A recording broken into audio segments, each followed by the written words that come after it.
Much more football on the show tomorrow. Until next time, God bless you and God bless America.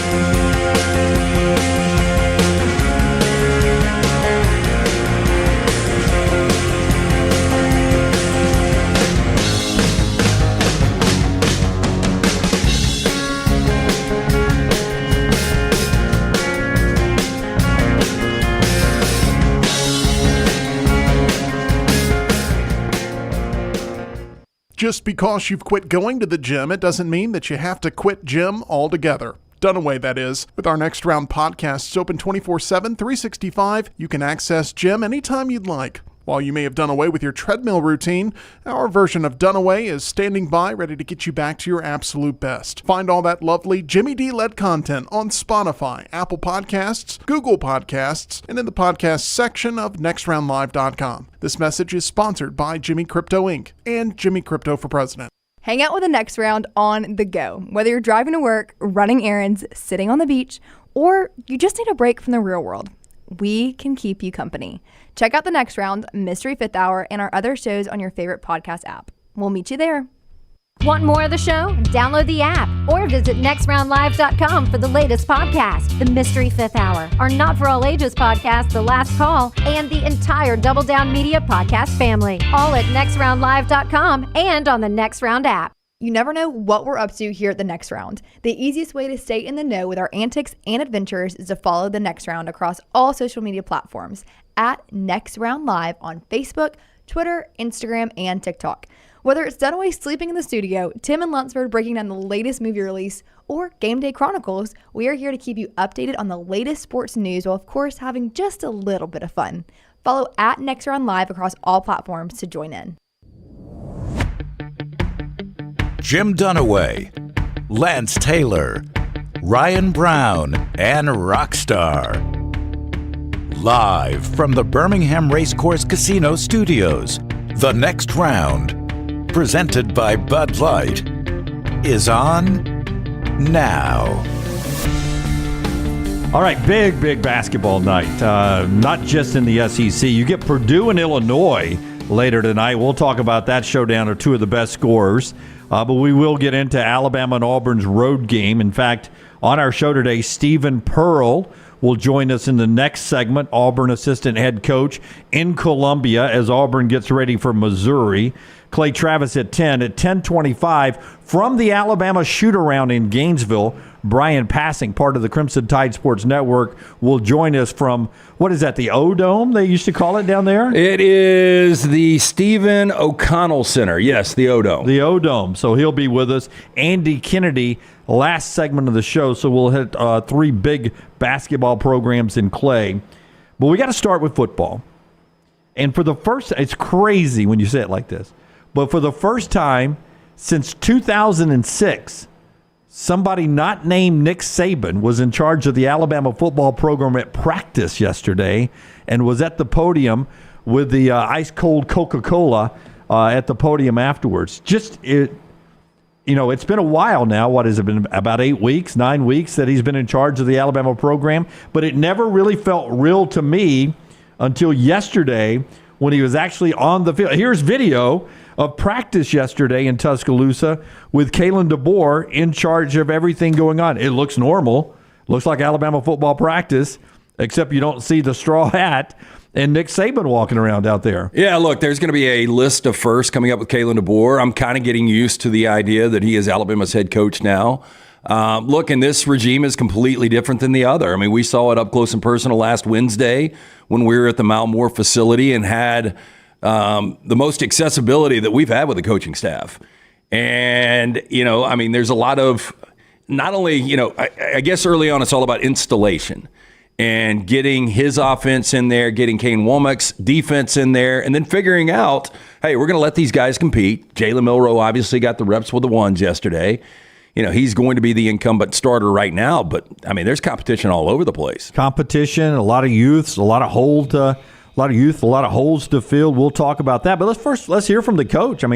Heck, man, You're a $10 million guy. You last time you were on a football field coaching, you lost the national championship game at Washington.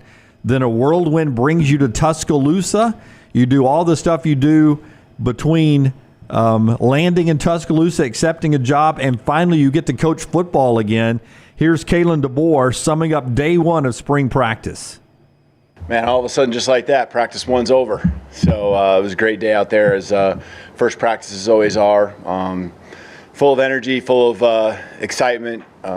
This came on fast, and the practice went fast. Really, really clean. I was, proud of our coaches and staff, and as well as our players, just for really understanding kind of the things we were trying to accomplish today.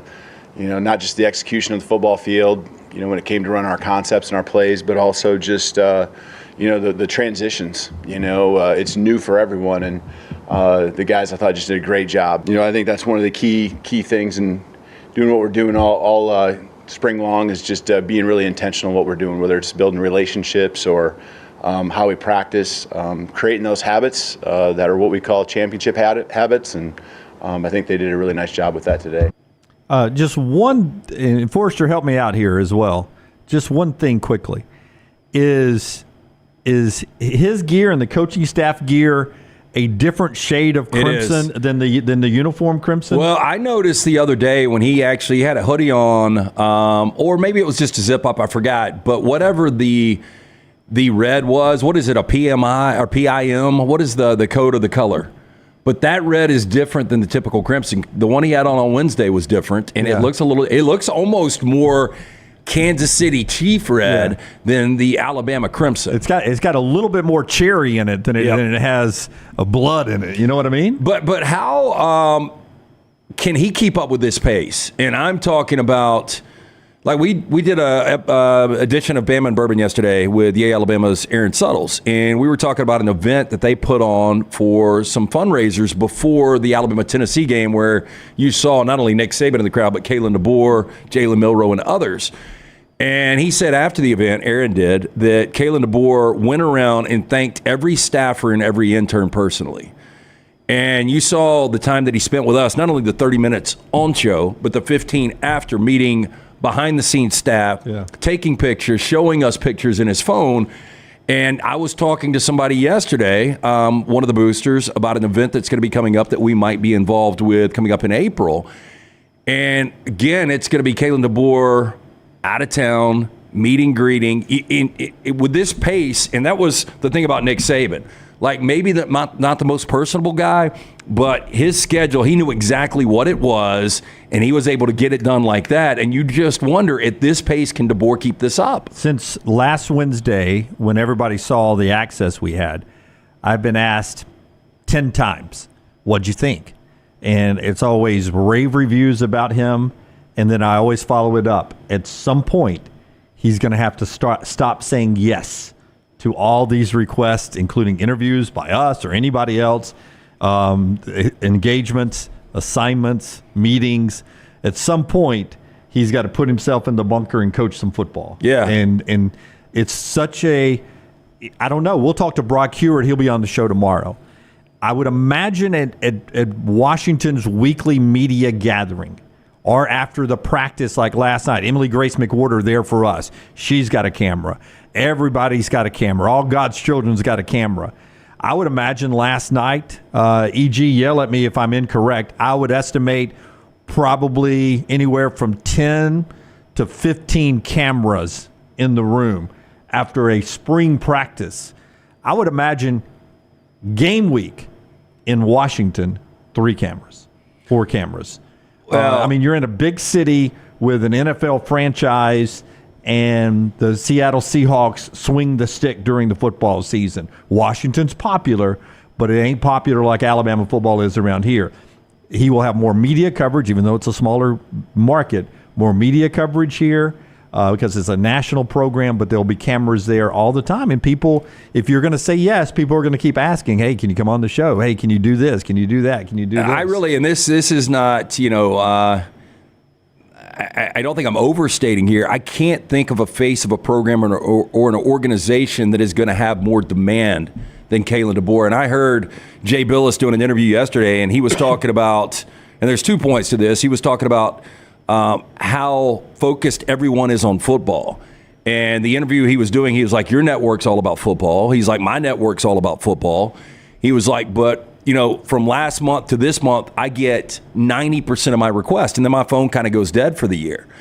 And with Kalen DeBoer, the requests are never going to go dead. That's right. They're just going to amp up and continue to amp up. Yeah. And, you just wonder, from, Sioux Falls to Indiana to Fresno to Washington, this is a completely different animal. It is. And some people have not been able to handle it, and some people have. And we'll see what Kalen DeBoer does. It really doesn't impact your coaching unless you let it, take away time from coaching. And he doesn't seem like the kind of guy that's going to do that. He just seems like a nice guy that in some downtime he's willing to spend a little time with some folks. And if you go back, and it's a long time ago, but if you go back, Nick Saban did Crimson Caravans for a long, long time after spring football.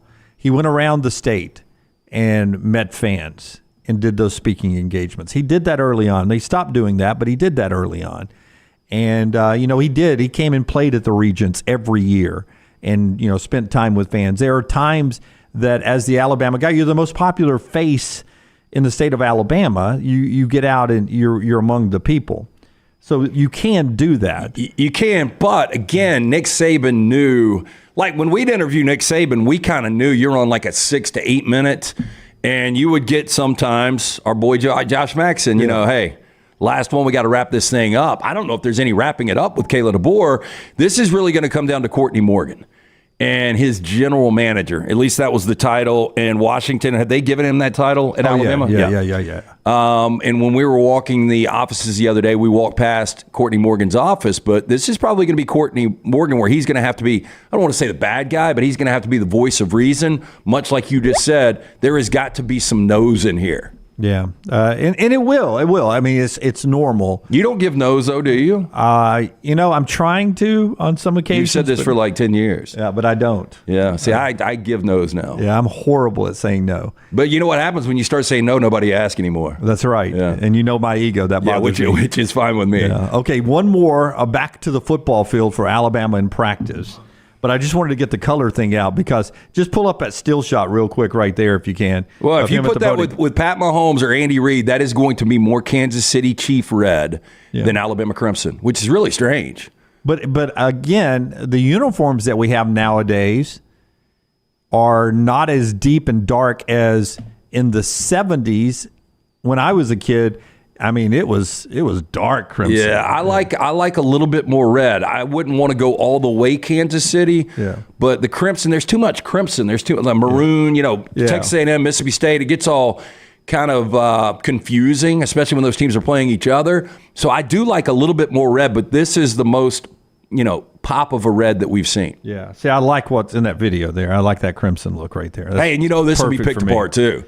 He loses to Wisconsin and Camp Randall, which would be, I know you say it's a tough game, and Wisconsin's going to be better year 2 under Luke Fickell, but boy, it would be a devastating loss. And people are going to start with, he's too nice. He's too nice, too much accessibility, and then he messed with the red. He messed with the crimson. But he's not making this stuff. It's I wonder, I just go back to the baseball uniforms. Is this a Nike Fanatics problem? Have they screwed this up like they have the Major League Baseball uniform because it's a Nike school? Did they get a shipment? Lunsford. Can I get Lunsford's mic? Lunsford is the creator of all of our gear up here.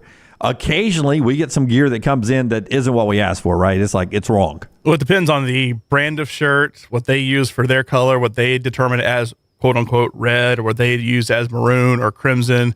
So it just depends. What DeBoer's shirt looks like or what his hat looks like is way different from what the jerseys look like, which is way different from what the helmet looks like.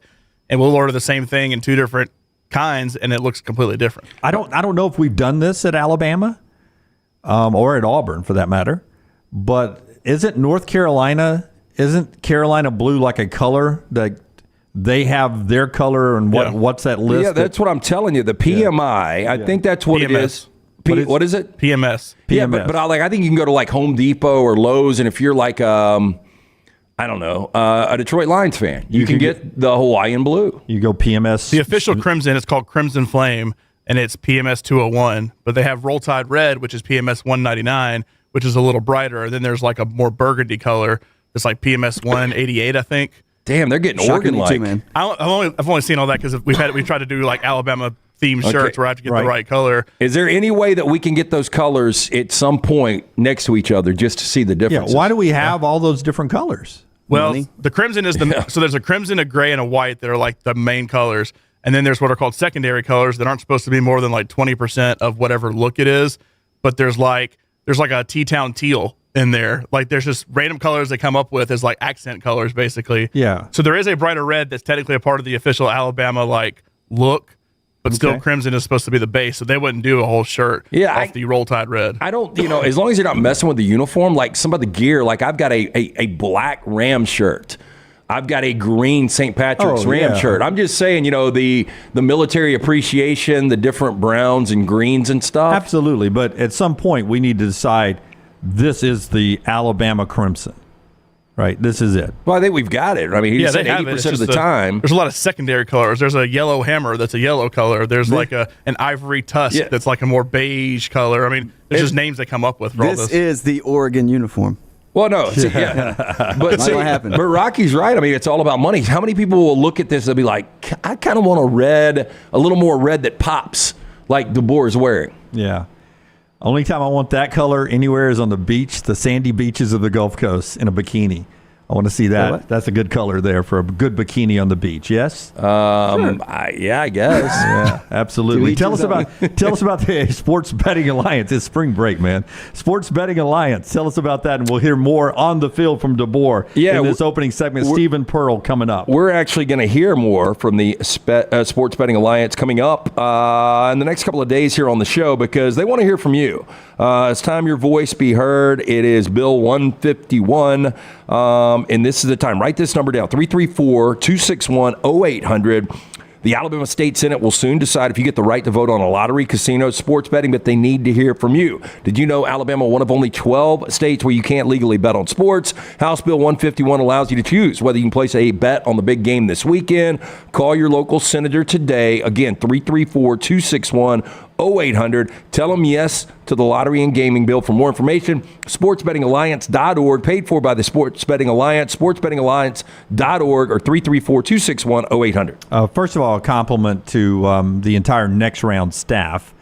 As you watched this news conference yesterday, several questions to Kalen DeBoer came out of our interview last Wednesday, including the cussing conversation. Why do you not cuss and that kind of stuff. So we appreciate the access we got last week, and all of those who cover Alabama football who retweeted or used some of our content and shared that with Alabama fans on their platform. We are always thankful when you use our stuff and share our stuff, and thank you so much. Taylor loves it, by the way. Which she does when we get the proper credit, and everybody I'm talking about gave us the proper credit and all that. So some of that was going on yesterday. But on the field, the other comment I have from Kalen DeBoer here in the opening segment is about a position. I'm more worried about receivers and I'm more worried about DBs than I am about quarterback. Is that a fair statement? Yeah, I think I think the number one concern, and I think we talked to Alex Scarborough about this yesterday, is the defensive backs. When you look at 5 primary guys gone in that secondary. Now, Malachi Moore is coming back. That's huge. Damani Jackson is a guy that I watched all year at USC. I think he's a quality guy, but you're still losing a ton. You're going to lose, for sure, Terrion Arnold, probably top 15. There's a good chance Kool-Aid goes at the back end of the first round. Obviously, maybe the best player on that entire defense on to Columbus and Caleb Down. So, yeah, massive losses there. And Trey Amos transferred. Who would have probably been starting. Jalen Key was out of eligibility. Christian Story transferred. But you said Damani Jackson, Mbakwe, and a couple of other 5-star DBs on the field yesterday. That's a concern for me. Who the heck are the quarterbacks going to throw to? I mean, we know Ryan Williams are coming in. Jeremy Bernard is in from Washington. We expect him to be a playmaker. They've got some guys that have to step up. Kobe Prentice could be a guy. Kendrick Law could be a guy. Jalen Hall could be a guy. But people are still asking questions about quarterback. and how it all shakes out, because DeBoer is sort of a quarterback whisperer, and he gets asked yesterday if Jalen Milroe is his quarterback. And here's the coach and how he responded to that. You talk about depth chart and different stuff. Obviously, I'm not asking for a depth chart, but do you have players? I mean, you sat next to Jalen Milroe at the basketball game. Is that your guy going into it, or do you clean slate every year with every position? Yeah, I mean, you want competition, right? And so the competition is always going to be there. And yeah, someone had to take the first reps today, with the ones when we lined up, and we referred to him as that, and Jalen did, So, he's putting everything into it he can, along with the other guys that took those first reps. But I fully expect those guys that are really hungry to be pushing those guys that are ahead of them to be their best. And that's what you want in a football program. And that's certainly going to be the case here with so many good football players here wanting to get on the football field. Kalen DeBoer yesterday after his first practice. Yeah, I think Isaiah Bond, a guy that we talked about yesterday, who looks to be Steve Sarkisian's number one after A.D. Mitchell and Xavier Worthy are going to be gone next month in the NFL draft. But Isaiah Bond is that guy that really, I mean, you could make an argument probably 2 or 3 different guys were kind of the go-to last year, but Isaiah Bond, his ability to get behind the defenses got better and better as the year went on. But Ryan Williams is going to be that guy from day one. From day one. And he's just turned 17, so just imagine when he steps on the field in September, he's supposed to be a high school senior. Yep. When you're praying to football Jesus as an Alabama fan, no injuries at the wide receiver position is a great place to start as you get ready for football season, which starts in 172 days in week 0. We'll go to basketball. Stephen Pearl in the next segment. Bryan Passink from Gainesville coming up at 10:25. All that's coming up on the show that's brought to you by a couple of our great sponsors. One of them is our friends at Urology Centers of Alabama. UCA has over 35 urologists on hand, 16 locations across Alabama, treating all your urological needs from prostate health to kidney stones. They'll take care of you. Early detection, so important, guys. Visit urologycentersalabama.com to schedule the important appointment. urologycentersalabama.com to schedule the appointment. And early detection, so important with our friends at UCA. And also our friends at Michelson Laser Vision, the folks that, man, they changed your eyesight. Has it been 22 years now? It will be 21 years in April. 21 years. Yeah. I remember back, so I wore contacts for forever, and I had to, back then, I don't know how they do it now, you had to take the contacts out for like 2 weeks before you got the procedure done. And I remember backing into Herb Winch's Lexus in the Jocks parking lot.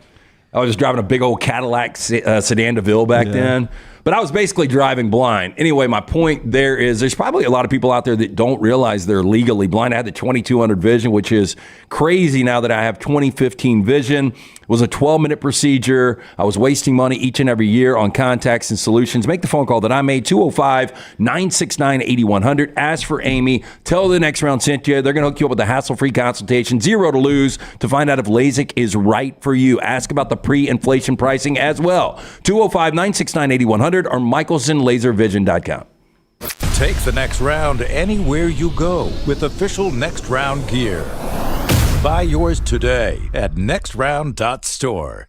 This hour of the Next Round is presented by the Birmingham Racecourse Casino, now featuring 7 days of giveaways with your chance to win a share of up to $125,000. The more you visit the Birmingham Racecourse Casino, the more chances you have to win.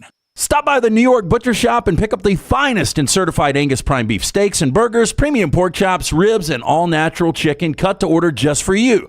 Their chef-prepared entrees and side dishes are the perfect dinner-to-go choice for your family and are ready to heat at home. With a great selection of fine wines and desserts, the New York Butcher Shop is your one-stop dinner shop. 2 locations to serve you, Cahaba Heights and on Highway 119 in Greystone. The New York Butcher Shop. Rare quality, well-done service.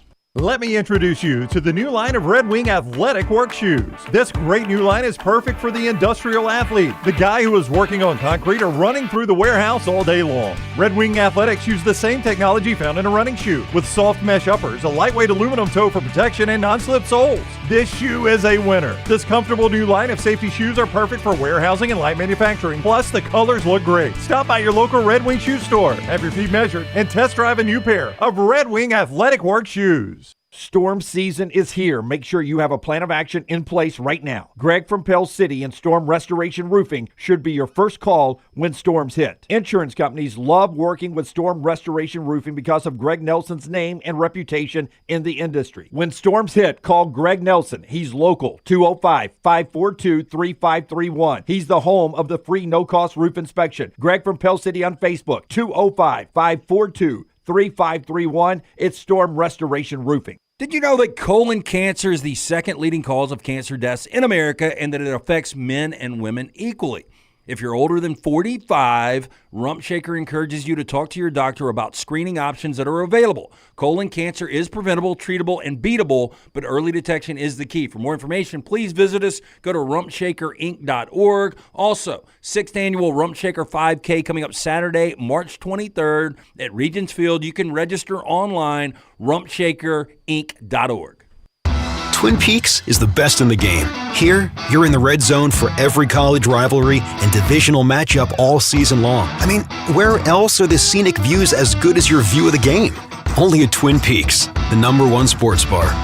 Fire damage to your home or business is something you never want to consider. Ryan Brown here from the Next Round. But in the horrible event it happens, Dry Tech is here to help. They respond quickly and will reply to you within 20 minutes when you call 205-637-0143. They're working for you, the customer, not the insurance company. They've got 5 crews ready to go 24/7. Don't call the insurance company first. Call Dry Tech. Just remember this website, mydrytech.com.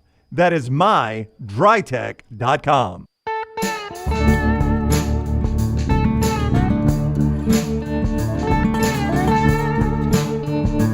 All right, Stephen Pearl momentarily. He'll join us. Tell us about our friends at Odie's, and then we'll talk to Auburn's assistant head coach. Road game tonight as we look forward to the final 2 regular season games in the SEC. I know there's only one person that's more excited about Alabama and Auburn playing tonight instead of a Wednesday night, and that is Rocky, because we will not have any crossover when it comes to Odie's Team Trivia. We do that every Wednesday night at the original location in Crestline. There's a new location in Homewood. Get out, enjoy great food from Rodney Davis over the last 30 years. Award-winning wings, delicious burgers, that Diablo sandwich, ice cold beer buckets full of the Bud Light. 2 locations. Get in, see Will Haver and that great staff. It's Odie's Tavern. From Columbia, Missouri, Stephen Pearl joins us now. And Coach, I always appreciate your time for being with us. And before we talk about the game, the team, the direction, all that, I want to start with Leor Berman's injury. And it's a guy we saw in high school around here in Birmingham. But for me, watching afar, and there were some fans who were always like, I can't believe Leor's getting this much playing time. And then he gets in there and he plays his ass off every time he's on the floor. Can you tell me about his 5 years, his 86 games with your program, and sort of how he kept getting playing time and why he kept getting playing time and why he was so important to your program? Yeah, I mean, Leor's got a special place in my heart because the Tennessee fans said the exact same thing every time I got into the game. So I can sympathize with where Leor was coming from in some of those instances. But, I mean, the reason why Leor Berman played meaningful minutes for Auburn was because he's our hardest worker, and he's a Division I high major basketball player. Just straight to it. People can say what they want, but when the kid was out there on the floor, we were better as a basketball team, offensively and defensively. He understood his assignments. He did them to the best of his abilities. He let us get into our offense. He made open shots. He added dimension to his game this year of getting downhill and getting to the rim and finishing. So, we as a coaching staff had supreme confidence in Leor. And I tweeted the other day, no one deserved the injury less and no one deserves success more than Leor Berman, because he's the epitome of, he's the epitome of why we're in college coaching, honestly. Young men like him who come in with a chip on their shoulder, starts out as a walk-on and works his way to becoming a scholarship player and playing, on some really good teams. People forget the team that had Jabari and Walker Kessler before Alan Flanagan got back. Leor Berman was, playing a lot of 3 and what was doing really well at the position. So the last 3 years, he's played big time minutes on some top 25 programs. And, I hate how it ended because, we finally had inserted Leor back into the rotation because, it just made a lot of sense, on both ends of the floor, and he was playing great basketball. So to see him go down like that, obviously, it's a huge hit for our team because he was really helping us out at that position. And, it's a small bump in his journey because, he'll attack this rehab, as hard as anyone you'll ever find. And he'll be back better, when he gets back to play on the floor. After the 15-point win against State on Saturday, you guys have now got 22 wins. And I didn't realize this till watching the game this past weekend. All 22 of those wins are by 11-plus points, 20 of those wins by 15-plus points. Like, as a fan, I like to see my team win comfortably. But as a coach, when you start getting into March, would it be nice to maybe win some really tight one-possession games? Yeah, I mean, if you look back at some of those games, in the last 4 minutes, some of those games were one-possession games, and we were just able to kind of, extend our lead. Texas A&M is a good example. Georgia was a 2-point game at one point. Mississippi State, it was close in the second half. But yeah, I mean, it would be nice to, grind it out in a 1 or 2 possession game and just get a little bit of experience doing that. But, at the end of the day, like that's not really something that we can control, in our games. Our guys have done a really good job of, obviously, keeping our foot on the gas and extending our leads. If you look at, our resume, people keep asking, why are you guys 6 in the net? It's because if you look at, our 8 or 9 quad 2 wins, our average margin of victory in those quad 2 games is like 24 points. That's why our math is so good, because we've beaten a lot of really good teams by a lot of points. But yeah, I mean, ideally, would you like to obviously have a few of those under your belt? Sure. But at the end of the day, all we got to do is win the games that are in front of us, and our guys have done a pretty good job of doing that so far. And listen, nobody needs me to defend the program or anything like that, but sometimes people take things for granted. I thought Saturday's win was dominating against a really, really, really good basketball team. But because it was at home and because, Mississippi State, is not on everyone's radar, I thought that got sort of brushed under the rug. I thought that was a dominating performance against a really good team. How good do you think Mississippi State is, and how good did you guys play? Well, I mean, you look at their last, I think they'd won 5. I think they won 5 in a row going into the Kentucky game, and they should have beat Kentucky. That should have been 6 games in a row. They probably would have been bumped into the top 25 had they won that game against Kentucky. So they've been playing as well as anyone in our league leading up to that game. And obviously they're, a 7 or 8 seed in the NCAA tournament, and they're a veteran team. And for Chris Jans to say in the post-game presser that they got pushed around physically, that's a huge compliment to us because, we think Mississippi State's one of the most physical teams in the country. And that's what they did to us at their place, the first time we played them. So, I think, I agree. I think it was a really good win against a really good team.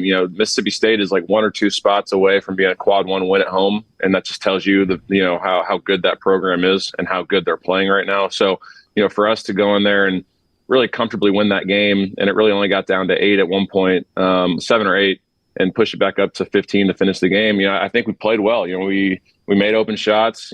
Mississippi State's got one of the best 3-point shooting defenses in the country. We went 9 for 19 from 3. We did a good job of limiting our turnovers. We shared the ball. We did a good job of finishing around the rim. And, defensively in the half court, I thought we did a really good job of kind of limiting what they like to do. Josh Hubbard obviously knocked some threes down in the second half that kept it a little bit closer. And Tolu Smith is just a handful down there. So they're a really good team. That's a team that, if you're in a different conference and you see them or Florida or somebody like that in our conference and in the NCAA tournament, like, you're not excited about your matchup. So we were very pleased with the win. Nice to get Jalen back in the starting lineup. Only played 22 minutes, had the 3 shot attempts. How close to 100% is he? Jalen's at 100%. The Tennessee game, he was probably like 85, 90%. Just kind of getting back into the rhythm of things. And honestly, that's why we played him in the Tennessee game, because we knew that we were going to need Jalen in the Mississippi State game. And, getting him those minutes, and he actually played really well at Tennessee. So it allowed him to kind of get ready and get comfortable for the next game. So it was great to have him back at 100%. But it's also great that, Chaney Johnson got a little bit of confidence in those games leading up to that, because we're going to need him as well. Just in case, Jalen gets into some foul trouble, or, we need a little bit of a spark off the bench as well, which is what Chaney has provided us this year. So, good to have a healthy roster, obviously. Hate that we're missing Lior, but overall pretty healthy for the team so far. I don't want to disrespect Missouri here, because it is a road game in the SEC, and that's where you guys are tonight. Tell me about their record is their record. But you play a game that's in front of you, and it's a conference game on the road. Tell me the challenge that Missouri presents tonight. Man, they haven't quit yet. That's the biggest challenge. And you look at all their games in conference play this year, and they're in every game. They lose to Tennessee by 5 at home. They're down 20 to Ole Miss, and they cut it to 2 and had a chance to tie it late. And you look at all these games that they've played, and they've kept every single one of them close. And I was on Twitter the other day, and Ken Pom had an article that basically said that Missouri could be the best winless high major basketball team in the history of college basketball based on their analytics. So for us math nerds in basketball, that speaks to how good they actually are. They got some really good guards. It's senior night. They got a bunch of seniors. So obviously they're going to be playing with a little bit of extra intensity, and they're going to play a little bit better because they're playing a ranked team at home on senior night. They haven't won a game in conference yet. So, they're a good basketball team. They've shown that. They just haven't been able to finish games to close out some of these wins. So, it's going to be a difficult game for us. We're going to get their best shot. Our guys got to come out, do what we've been doing, start fast, make some open shots, and continue to defend. And hopefully that can carry us on to a win. A couple of things I've never wanted. I never want to be in prison. I don't want to get deposed. And I never wanted to be a dog smell guy. And so I've never had a dog smell in my house till recently. I rescued the 2 Vizslas. My ex-Vizsla never smelled at all. But I've got that dog smell, like the wet dog smell. Do you have that with Nelly? And do you have any advice how to get rid of that smell? Because I cannot be a dog smell guy. I can't have people coming over saying his house smells like a dog. Yeah, no, we don't have that issue with Nelly, so I'm not really sure if I can help you in that regard and how to get the dog smell out of the house. I got nothing there. They don't smell. I mean, I don't know what's going on. It's my boy Bullet, the one that was found in the woods. He's just got a smell to him. He's just got that stench to him. Yeah, huh? I don't know what to do, man. But my house is starting to smell like that, and that's a bad thing. You can only burn so many candles. I'm sure if you get on TikTok or Instagram or something, you search it, you'll find some home remedies that'll pop up, and you'll be able to, hopefully fix it. But Brittany doesn't let Nelly get that outside smell, so I can't really comment on that. Okay, well, good for you guys. Yeah, Columbia, Missouri, I've been there a couple of times. It's not my favorite addition to the SEC. I hope you guys had a good meal last night, and it seems like a fun town. I just haven't been able to find the fun when I'm there, but everyone says it's fun. I just never have found the fun in Columbia. So I hope you guys have a good time there. If you can't find the fun, Jim, then it obviously isn't that great of a town. Yeah, I've tried a couple of times, a couple of good pizza places, and that's been about it. Thank you for your time. I know it's always harder when you're on the road like this. I appreciate it so much, especially in a week when Brown's out and I'm having to book guests. So thank you for saying yes, and enjoy the night, safe travels, and Taylor will be down there with you guys Saturday for the last home game, and then we'll see you in Nashville, okay? Awesome, fellas. Looking forward to it. All right. Stephen Pearl with us on the JohnstonRVCenter.com hotline. Auburn basketball tonight. They are an 11.5-point road favorite tonight. Not a surprise. I mean, Missouri has lost a couple of really tight games in Columbia. Tennessee, South Carolina able to escape with wins, one-possession games. But this is a Missouri team that's lost 16 consecutive games, and they're missing, 3 big rotation guys that were lost to season-ending injuries. So it's not really a good team. Sean East is a guy that can score with the best of them, but this would be a terrible loss for Auburn, who is trying to secure their seeding in Nashville. 0-16 in the SEC is Missouri. 11.5 is the line at mybookie.ag. Mybookie.ag. You'll use the promo code next round. You get a sign-on bonus and a lot of benefits for using the promo code next round at mybookie.ag. Alabama's minus 1.5. Here's my little tip tonight on the Alabama-Florida game. I'm going to play the under. I'm going to go under Alabama. I think it's like a 175.5 last I checked there. Let me mark this down. I'm going under. I have never heard you talking under in your life, so this will be an over. I can almost guarantee it. I will go steak right here. You'll go steak? Absolutely. I'll take a steak on the under tonight. Yep. I mean, this is tough. Defensive Florida. Okay. What did it play? 98-93 overtime last time? It flew over. It flew over. Just because I've never heard you say I'm going to play this under. Let's see. I'll give you the official. Are we going to go with whatever it is right here? Mybookie.ag is where we're going to go. I think I have it 175.5. It is 175.5. 175.5. I've already played the under at mybookie.ag. You can too. Promo code next round. Sign-on bonus.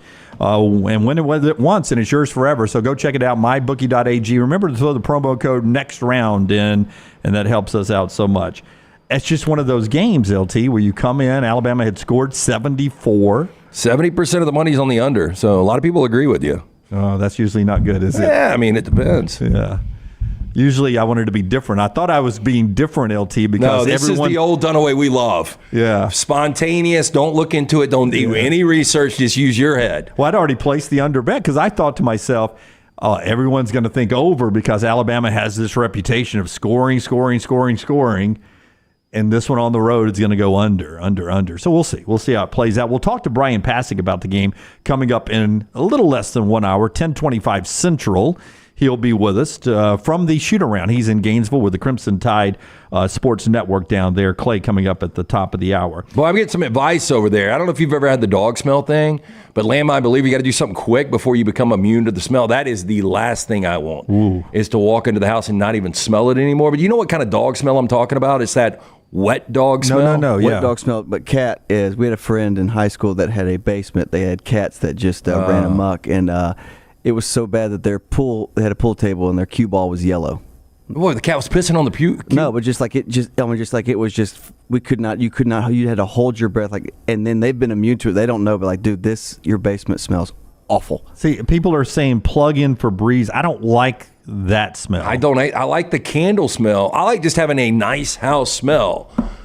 Laura says put out a bowl of vinegar. I hate the smell of vinegar. Sounds bad, but it works, that it absorbs it through the air, and then you throw the vinegar out. I mean, I've talked about this new comfortable couch that we've got, but I told Maddie, I was like, it's almost, we need to burn the couch and then just spray the couch, and I'd rather have a burnt couch smell than a wet dog smell.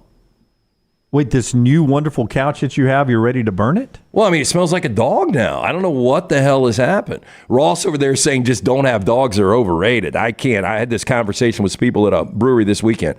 Can't trust somebody that doesn't like dogs. Jace, who is one of our longtime intern daters and friend of the show, LT try Poop, P-O-O-P-H, got it at Walmart, works pretty well. Never heard of it. It works pretty well. Well, house only smells like on a 3 to a 10 scale. The best, Jack Black and Ben Stiller did a movie called Envy, where Jack Black had an invention to get rid of dog poop. You just spray this thing on it, and Ben Stiller said, I'm not investing in that. And of course, Jack Black becomes a millionaire, but he called it Vaporize. Vaporize. You spray it on the poop, and it disappears. Nobody knows where it goes. Yeah. So I hope that helps. Yeah, we'll see. I mean, I've got to do something about it. I cannot have that smell in the house, though. Bobby says Lance's Inner West Virginia coming out. Yeah, I mean, if I had to burn a couch, that would be pretty bad. But my house smells like West Virginia right now. What do you do? And Bobby says, if anything, dogs are underrated. I agree, man. I mean, dogs are the best thing in the world. I best tell thing you, in the world. My little Angus, I took him on a walk yesterday. Little thing does not want to walk. I'm dragging him until he sees kids in the neighborhood, and then he's full sprint to go play with the kids. I don't know why you don't go to that dog park. We do all the time. Okay. We do all the time. And we put them there in doggy daycare so they can play with other dogs probably twice a week. Yeah, you don't have $50 a pop. You don't have to take them on a walk. You take them to that dog park. Mine got 13 miles each on Thursday. Yeah. Do you know how many weeks my little long-haired Dotson would have to run with those short legs to get 13 miles? It'd be months. Yeah, he'd probably take 100,000 steps, probably equates to a mile for that dog. Yeah, for that little bitty dog. All right, when we come back, we've talked Alabama football, first DeBoer practice in the opening segment, Auburn basketball right there, and dog smells, no relation, in the second segment. Coming up, we will jump into the NFL a little bit, some moving parts there, and then we will work our way back to a bunch of college basketball and football as the show moves on. That's being brought to you today by a couple of great folks, including our friends at Way to Wellness, your journey to healthy living. You're going to see some video Forster's about to play with our team who went by Way to Wellness just to check out the facilities and meet Leslie. You too can meet that lady, Leslie, and her board-certified team absolutely free of charge and find out what Way to Wellness is all about.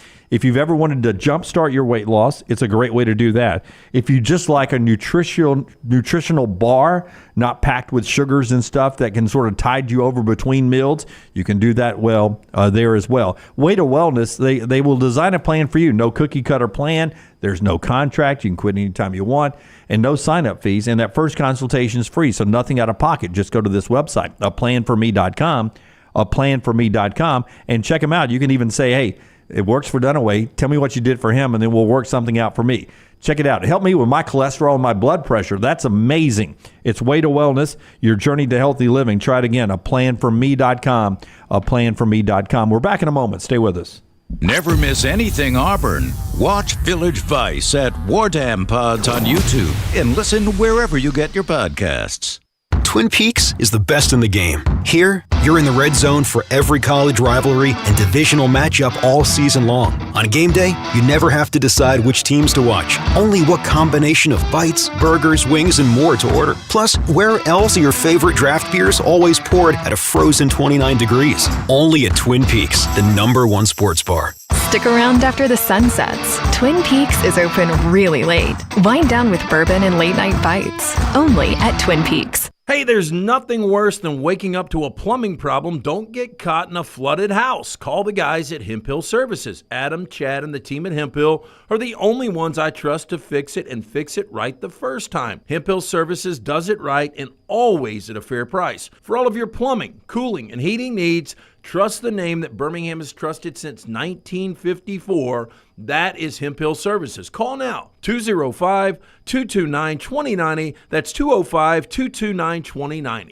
Visit nextroundlive.com today. It's free, unless you haven't paid your internet bill. So go ahead and pay that, and then it's free. Heck, you can pull out your phone and go to nextroundlive.com right now, where you'll find all the free content that you can stomach, unless you haven't paid your phone bill. Then you need to pay that, and then you can enjoy all the free content. NextRoundLive.com is so rewarding that it should be behind a paywall, like Lance's Lock. So in summary, play Lance's Lock. Then you'll have enough money to pay your bills, and go to NextRoundLive.com, where you're always at your happiest, for free. Storm season is here. Make sure you have a plan of action in place right now. Greg from Pell City and Storm Restoration Roofing should be your first call when storms hit. Insurance companies love working with Storm Restoration Roofing because of Greg Nelson's name and reputation in the industry. When storms hit, call Greg Nelson. He's local, 205-542-3531. He's the home of the free no-cost roof inspection. Greg from Pell City on Facebook, 205-542-3531. It's Storm Restoration Roofing. Hey, Lance Taylor from the Next Round to tell you about my friends at Michelson Laser Vision, located conveniently UAB Highlands. Almost 20 years ago, I went in for the procedure. Only took 12 minutes for both eyes. When I went in, I had 20/200 vision. I was legally blind. Now I have 20/15 vision, still 19 years later. Make the call today. Schedule a hassle-free consultation, 969-8100. Dr. Mark Michelson, Dr. Jen Michelson, Michelson Laser Vision. Make sure you tell them the Next Round sent you, 969-8100 or MichelsonLaserVision.com. Every day, someone is ridiculed and mocked for the clothing they chose to wear. It's a harsh reality we all must face. But you have the chance to change all of that with one visit to nextround.store. For just a few minutes of browsing, you will observe so many clothing options, from hats to hoodies to t-shirts. Please, for yourself or someone you love, go to nextround.store and embrace the warmth of true attire.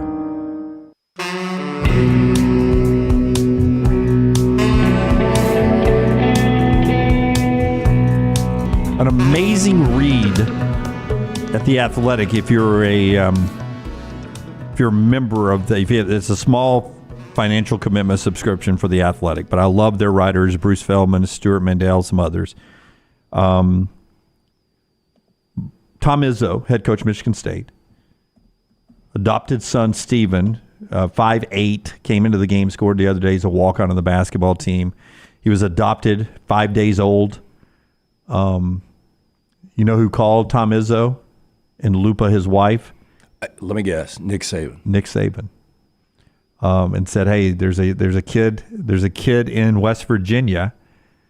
Are you interested?" And started the journey for them to adopt Stephen there. It's an amazing story there at The Athletic. If you want to go check it out, Nick Saban has just one line in it. The rest of it is just the Izzo family. It's crazy that you have a coach around for 17 years and you just hear stories like that. It was like the story with Nick Saban and who was the Michigan head coach, football coach, Mark D'Antonio, right? Michigan State, Mark D'Antonio, yes. Yeah, where they were in a bar together recruiting and somebody came in and robbed the bar. Yeah, absolutely. Yeah, I mean, just interesting stories like that. I mean, Nick Saban would almost be a pretty good movie at some point. Oh, he could definitely. If they didn't cheese it up, if they made it a a good movie. Well, look, if he, and I know he would never do this, but if he did a true, like, tell-all book of really the Wild West before you had NIL and just all of his stories, it would be incredible. Well, he always said that when he writes his book, it will be better than any of the books that are going to be written about him. Oh, well, I mean, I think that's, I mean, if you're very candid, you're the only one that knows some stories about yourself, right? That's right. I hate these moments, but I think it's important to show them. Rockstar just hit this. We'll talk over it. Jason Kelsey yesterday announcing his retirement. Thanks for coming, guys. We'll see how long this lasts.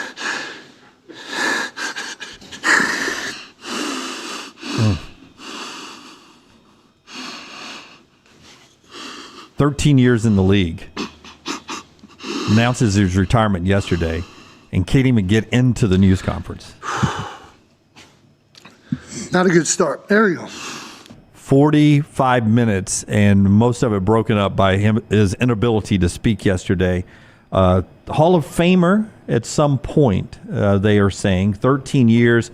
I think he played in 157 straight games. He hasn't missed a game since 2014. Look, massive part of obviously one of the best offensive lines, especially going back to when they won a championship, had an opportunity 2 years ago, blowing that fourth quarter lead in the Super Bowl. But yeah, Hall of Famer. And he'll stay busy and make millions and millions of dollars with this podcast that he does with the other guy. Yeah, with the guy you don't like, the other Kelsey, Travis. But there is also discussion that NBC, CBS, and ESPN are interested in Jason Kelsey. I remember the Super Bowl they won where he was celebrating and he was dressed up like a sultan or something. Yeah, a very, genie. very obnoxious. Yeah. Yeah, boy. Not the Kelsey family not high on the Christmas card list. I like Jason more than Travis. But anyway, sad day for Philadelphia Eagles fans. You know what was coming, though. I mean, the guy basically, announced his retirement when he was running around shirtless in Buffalo. Yeah.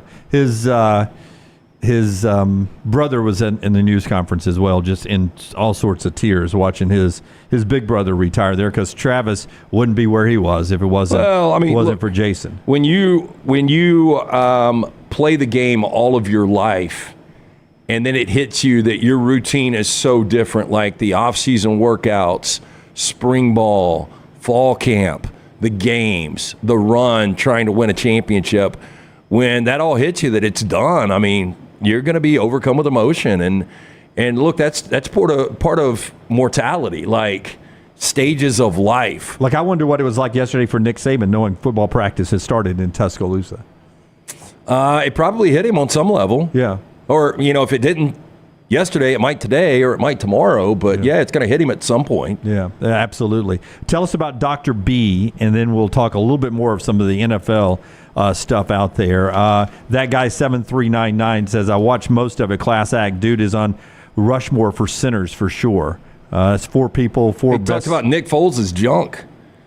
In the news conference? Yeah, he said he had the biggest hog on the team. I don't know why that was included in the press conference, but it was. No, because you got to do something for the podcast. Well, he was just like, I thank Nick Foles for his great championship run, and he had, biggest hog on the team. Anyway, Dr. B offering the Sensus Transdermal Infuser. If you know somebody out there that is thinning out, continue to get texts from different people telling me, hey, tell this guy or that guy or this guy. It's become kind of a running joke that they need Dr. B, and hey, I'm not afraid to say anything to him. T3hair.net. Dr. B has really helped me out when my hair started to thin out. Went to see him. I do that non-invasive treatment 3 times, 30 minutes each time on the couch. That is it. My hair is more than doubled in thickness. Again, the Sensus Transdermal Infuser. This enables Dr. B to get various medicines and therapies into the scalp where the hair follicles are without using any injections. This is revolutionary, as Dr. B can pinpoint delivery of a patient's genetically specific products without any needles. Call today, 205-319-0316 or T3hair.net. As expected, the Broncos release Russell Wilson. Don't cry for Russell. He gets $39 million walking away. In total, he gets $116 million for his entire time in Denver of his guaranteed contract. People are saying that Russell Wilson likely will be picked up by a team and play for the league minimum of $1.21 million. the veteran minimum. Why would he not? I mean, look, he's already got the guaranteed money. Pittsburgh Steelers, one of the teams being mentioned. Look, I didn't think Russell Wilson was that bad. A lot of people forget, and there was definitely Russell Wilson was not anything close than we saw Russell Wilson in Seattle. But Russell Wilson and Sean Payton never liked each other. And the release that he sent out to the fans of Denver, the team's cafeteria workers, vice president of player development, but completely leaves out ownership. And, oh, by the way, Sean Payton, there was definitely these guys didn't get along. But if you look at a 5-game stretch where Denver won 5 consecutive games and got back in postseason conversation, 8 touchdowns, no picks, completed over 70% of his passes. Russell Wilson still has some game in him, and I would think when he comes back, wherever he lands, he's going to have chip on shoulder. Sean Payton inherited him, but now he's got to live with $85 million of dead cap money, which handcuffs your franchise, helped out by an increased amount this past year. But why do we not talk about this more?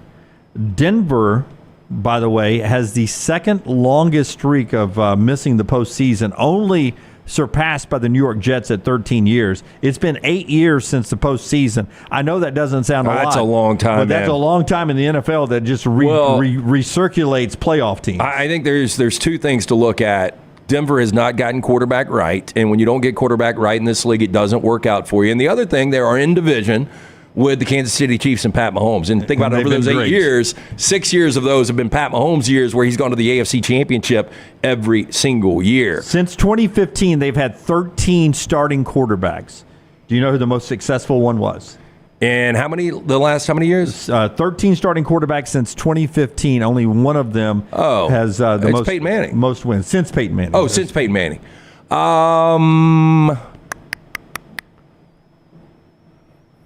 Oh, gosh. His record is 13-11 as the starter. Case Keenum? Trevor Simeon. Northwestern fame. Yeah, 13-11. I think Jarrett Stidham was 1-1. Just everyone. It's a great organization. You're not used to them having this futility when it comes to the postseason. And you thought, there was a line, and it was your Tampa Bay Bucks giving up a lot and being all in with Tom Brady. It worked out. You win a Super Bowl. Rams do the exact same thing with Matt Stafford. Now the Broncos do it with Russell Wilson, and now they're handcuffed. And this is truly a situation where if you're all in on Russell Wilson, you've got to win that Super Bowl in the first 2 or 3 years. It didn't happen, and now you get the repercussions. Yeah, and remember, they gave up 2 first-rounder, 5 picks overall, 3 players, all that guaranteed money, and they've got $85 million dead cap space. Some are saying it's the worst trade in NFL history. Some still say it was the Herschel Walker trade, Cowboys-Vikings. Some still say it's the Saints and who is that? Ricky Williams trade where Mike Ditka traded his whole entire draft. Yeah, so those are the ones. That's the conversation that this Russell Wilson trade is with the Denver Broncos. One more thing, Clay, in the next segment. Then Bryan Passink from Shoot Around in Gainesville on Alabama basketball, all coming up in hour 2.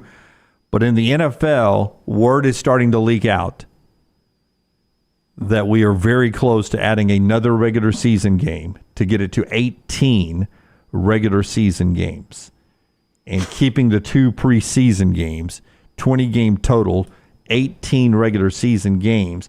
And there is some conversation that when the new collective bargaining agreement is done, that they may just say, let's go to 20 regular season games and have no preseason.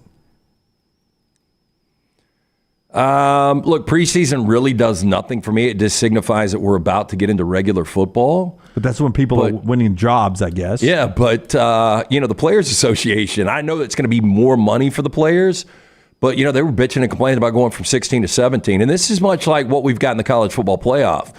Like, we were excited about going 4-team, and it's like we just started 4-team, now we're 12-team, but before we even start 12-team, we're talking 14 teams. Yeah. And it's, when does this thing stop? I don't know, man. I mean, you've already got 7 teams in each conference. You've already got a 17-game schedule. Look, and I love more games are great, but 20 games seems like a lot in a regular season. But 18 is the discussion right now, and I would tell you that the old USFL back when it was really popular, early 80s, Birmingham Stallions, those days when Cliff Stout was the quarterback and Steve Young was in the league and Jim Kelly was in the league, that USFL back then, when Keith Jackson did the games on a Saturday and Sunday on ABC, that league played an 18-game schedule. Yeah. And it felt like baseball that the season was so long. Well, I think people forget how much the USFL kind of challenged the NFL early on. I mean, with guys like Jim Kelly and Herschel Walker deciding to play in that league instead. And I can't remember this. I remember going to some Stallions games. But as big as the NFL has always been, college football has always been second, and college football is kind of catching up a little bit on the NFL. But was there ever a time the USFL was kind of viewed in front of college football? Well, yeah, I don't know if it was in front of college football. It wasn't rating-wise because it was played in the spring. That's laughable now when you think of spring leagues in college football. Yeah, college football has grown so much. But I would tell you that because they were paying more money early on than the NFL was at that time to certain star players, that's why you had those names that went to the USFL first, and then the NFL changed their pay scale and put everyone else behind them. They were trying to get away on the cheap there for a while in the NFL, and the USFL changed the pay scale. Reggie White was in the USFL before he was in the NFL. A lot of great players went through those days in the 80s, but they played an 18-game schedule, so it's not unheard of. But it seems we're trending towards that in the NFL in the very near future. Clay Travis coming up, Redmond Vodka, part of the show always. We appreciate those fine folks. Charles Barkley and Company keeping us in Redmond Vodka for a long, long time. Yeah, great product, 8 times distilled, gluten-free, locally owned and operated. As you said, Charles Barkley, one of the great faces behind it. If you're a local bar or restaurant, ask for it by name. If they don't have it, tell them to get it. You can pick it up at the beverage place, pink package, available in 22 states, locally owned and operated. Great product. It is Redmond Vodka. Follow The Next Round on Twitter, Instagram, and Facebook at Next Round Live. Hello, sports fans. The Alabama State Senate will soon decide if you get the right to vote on a lottery, casinos, and sports betting. But they need to hear from you. Did you know Alabama is one of only 12 states where you can't legally bet on sports? House Bill 151 allows you to choose whether you can place a bet on the big game this weekend. Call your state senator today and tell them to vote yes on the lottery and gaming bill. For more information, go to sportsbettingalliance.org. Paid for by Sports Betting Alliance. sportsbettingalliance.org. Let them vote. Let them vote.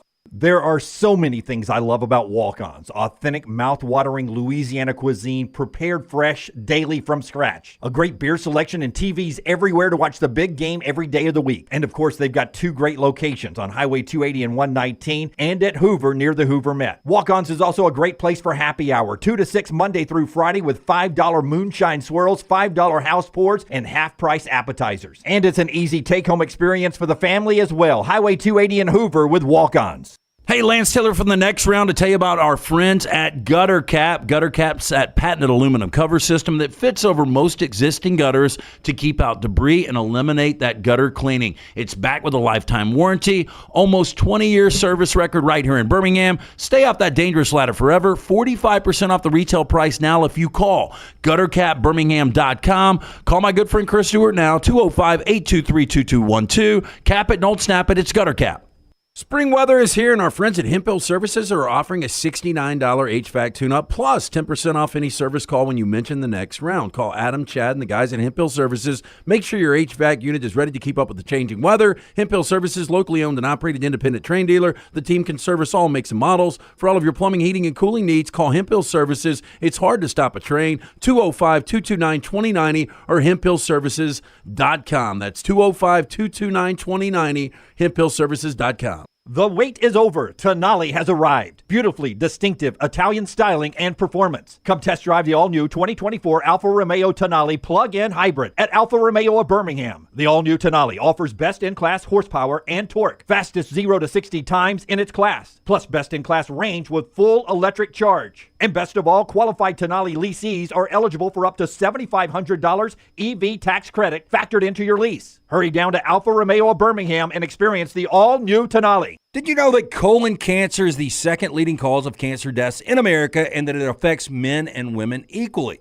If you're older than 45, Rump Shaker encourages you to talk to your doctor about screening options that are available. Colon cancer is preventable, treatable, and beatable, but early detection is the key. For more information, please visit us. Go to rumpshakerinc.org. Also, 6th annual Rump Shaker 5K coming up Saturday, March 23rd at Regents Field. You can register online, rumpshakerinc.org.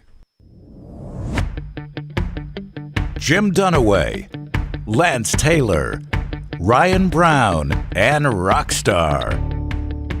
Live from the Birmingham Racecourse Casino Studios, the next round, presented by Bud Light, is on now. All right, so basketball tonight in a couple of places. You got Bama on the road at Florida, where Florida's a 1.5-point favorite. Did I say it earlier? Did I say Bama was the favorite? I thought I saw in the chat that maybe I missed it at mybookie.ag. Florida is the betting favorite, just like LT said they would be. Auburn's a big favorite on the road at Missouri. 6 o'clock ESPN for Alabama and Florida tonight. Florida's just outside of the top 25. Kalen DeBoer started practice yesterday at Tuscaloosa, the first guy to lead Alabama in a practice not named Nick Saban since 2006. All that going on. Tell us about Hemp Hill as we get our way to Clay Travis, who joins us next. Trust the name. Birmingham has trusted since 1954 for all of your plumbing, heating, and cooling needs. That is Hemp Hill Services. Call 205-229-2090. Adam, Chad, Andrew, the guys at Hemp Hill Services, they'll make sure that HVAC unit ready to keep up with the changing weather. For more information, hemphillservices.com. Hard to stop a train. It's Hemp Hill Services. You are Clay Travis joins us now on the JohnsonRVCenter.com hotline. Clay Travis, the founder of Outkick. You just got back from a trip to Australia. Our TikTok question from Taylor Korn today was, if we could go anywhere on spring break, where would we go? If you could go anywhere next after Australia, where would you go on your next vacation? Oh, man, that's a good question. I haven't been to Asia. I would like to go maybe to Japan, maybe to Thailand, maybe to that region and actually travel around some. I loved Australia. That had been on the list for a long time. Last year, spring break, I went to Italy, which was incredible. I'd never been to Italy before. So I'm trying to knock off some of these trips when my boys are still not college age yet, so we can all go on family vacation. So I think that's probably the answer, somewhere in Asia. I'd also like to do a safari. I'd like to go maybe to South Africa and go and tour and do an African safari at some point. Those would be the things on my bucket list, so to speak. How close to the lions and tigers would you get, or do you have that in you, that fortitude to stand out there? I think you're basically in like the Land Rovers, right? I don't think they actually let you walk around very much. I think for the most part you're driving around looking at the different animals from the safari drivers. But I don't think I would be afraid. I mean, I don't think that I would get in a canoe and go down a crocodile infested, hippo infested river. I think I would choose to take that trip maybe off and watch from a distance. Yeah, I think one of the more terrifying things would be being eaten alive by any said animal. And we've kind of talked about Australia as one of those, it's just a death trap. And if I asked you, what do you think the worst way to go by one of their indigenous species, the saltwater croc? You mentioned the hippos, they're more territorial than any, and I think they kill more humans on average than any other animal in the world. You've obviously, with lions, tigers, I mean, what would be the worst way that you think probably you would last the longest and know exactly what was going down? I think a crocodile would probably be the worst. Now, maybe you would drown. That might be the saving grace. Is that a saving grace? Well, I mean, I don't know how quickly you drown, right? Like, I think it's partly that the water's murky. I think it's maybe more terrifying to get attacked and not see it coming. That might sound crazy, but at least, I think for the most part, if a lion or a tiger's after you, you kind of know, right? A grizzly bear, like you're aware at least of your physical surroundings and how to escape.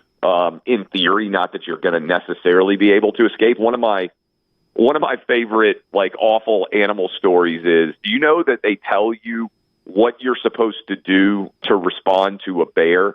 It's different based on what color the bear is. Do you know this? Oh, I did not. When we went to the Midwest, we had to have bear spray on us when we went on these hikes in Montana and Yellowstone. And I never got the differentiation. What am I trying to say? Variation, yeah. I had no idea. That's a hard word to say, yeah. No, I think you guys, maybe somebody can Google it. I think if it's a grizzly bear, you're supposed, and I'm going to get somebody killed here because it's the exact opposite. And this is the thing that's tough about it. If it's a black bear, like, in the Smoky Mountains or something, I believe you are supposed to, like, stare the bear down and not, like, run and hide. If it's a grizzly bear, I think you're supposed to just play dead. So It says if it's black, fight back. If it's brown, lie down. If it's white, say goodnight. But, doesn't it feel like that's really tough that you're supposed to be able to know what the bear is like? Have you seen The Revenant? Did you see Leo? Like, I'm afraid if I go down with Brown, that's what happens. Yeah, that they give you the exact opposite advice depending on what color the bear is. And I'm not going to lie. I think most people would. I mean, you're like, is that brown? Is that black fur? Like, this seems like a really difficult guidance that you're supposed to, in real time, know what the color fur of the bear is and change your behavior entirely based on that, right? Like, that seems really difficult to me. Yeah, I'm hoping urine scares them off because that's what they'll be getting from me. I don't know if you guys know this. There is, you guys need to look this up because this is crazy and I feel like should be talked about way more than it is. They say that the polar bear and the grizzly bear have mated. Have you heard about this? Oh, no. And there are actual pizzly bears now. Oh, come on. You told us the banana was going the way of the dinosaur about 10 years ago, and we've still got bananas. I don't believe this. Well, I believe the banana population is declining. But I'm telling you right now, look up the pizzly bear. They are saying that it's neither the polar nor the grizzly. That because of global warming, we see it right now. Bears have bred, and they have produced a half grizzly, half polar bear. I am telling you, I'm looking at this thing right now, and it does not look real, but it does look scary. Yeah, I mean, to me, it's one of the great untold stories out there. Like Pablo Escobar's hippos, which they started to make movies about. Like this, I'm fascinated by all sorts of animals. But did you know that the hippos that Pablo Escobar had his own, zoo on his villa, and the hippos escaped, and now there are hundreds of hippos that live in Colombian rivers. Did you know this? Oh yeah. I'd heard the story. Yeah. Yeah, I mean, so the Pizzly bear, the Colombian hippos, which sounds, by the way, like a particular flavor of cocaine, I guess, that you might want to try if you find yourself in what's the city that everybody goes to now where people are getting kidnapped left and right. Have you heard about this now? Are you talking about in South America? No, in Colombia, Medellin. Oh, Medellin yeah. has become a super popular bachelor party destination. Go figure. What goes on down there, Clay? Yeah. If your fiance says they're doing the bachelor party in Medellin, I think you're probably in for some stuff. We're going fishing. I'm sorry, I got distracted. Rockstar has pulled a bear, the paw of a bear, grizzly bear, and it is shoulder to shoulder on this chick.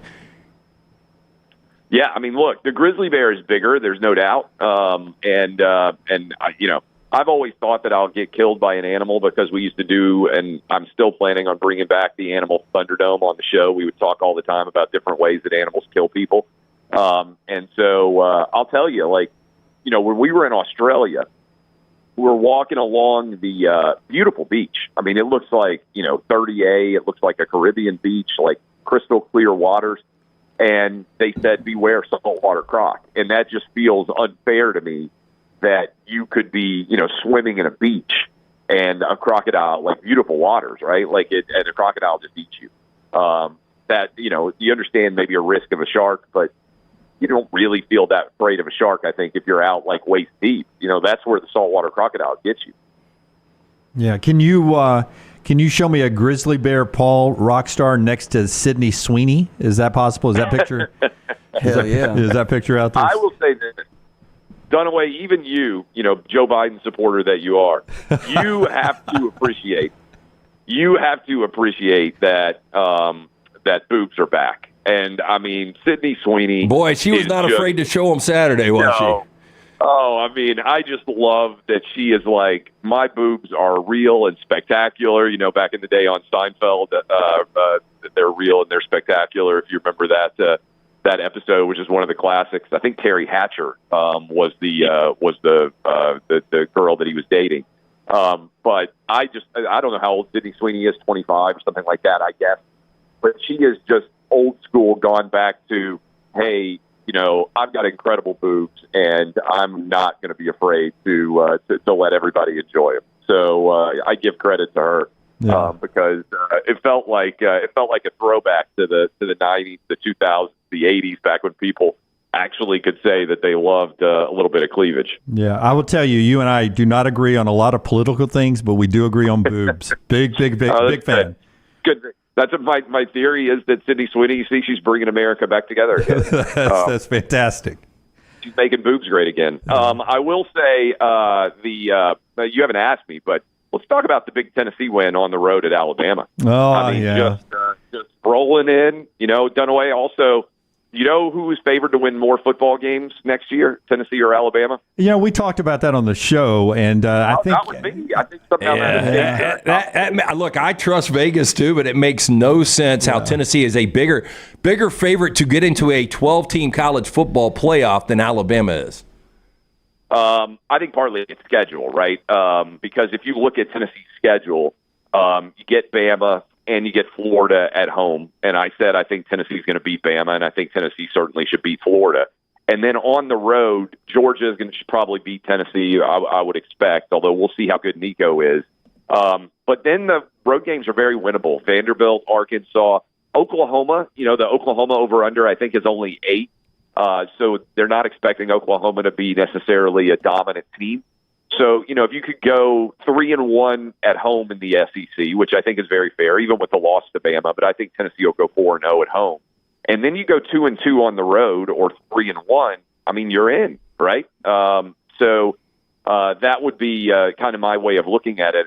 It's not a brutal schedule, and if you feel like you could steal that one at Oklahoma, I mean, I think Tennessee will be favored at Arkansas, at Vanderbilt, and lose to Georgia. So again, if you could go 4-0 at home and 3-1 on the road, or even if you can go 6-2 in the SEC, I feel like, you know, you'll be in a good position to go to the playoff. Yeah. Don't you feel 10-2 is sort of the playoff mark for everybody in the SEC and Big Ten? If you're a 10-2 team, you're a playoff team.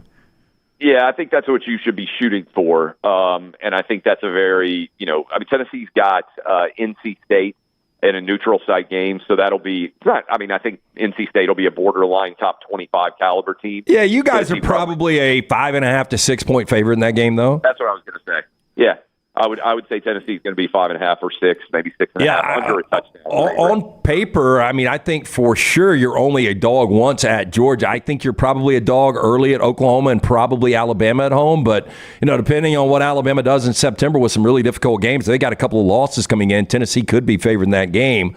9-3 is going to be borderline. I think there will be a 3-loss team that actually gets in this 12-team playoff. One thing with Josh Heupel returning to Oklahoma, what would that be like? It'll be nothing like Nick Saban returning to Baton Rouge, or what we're going to get in that Texas A&M game. But I wonder how Heupel is seen in Norman these days.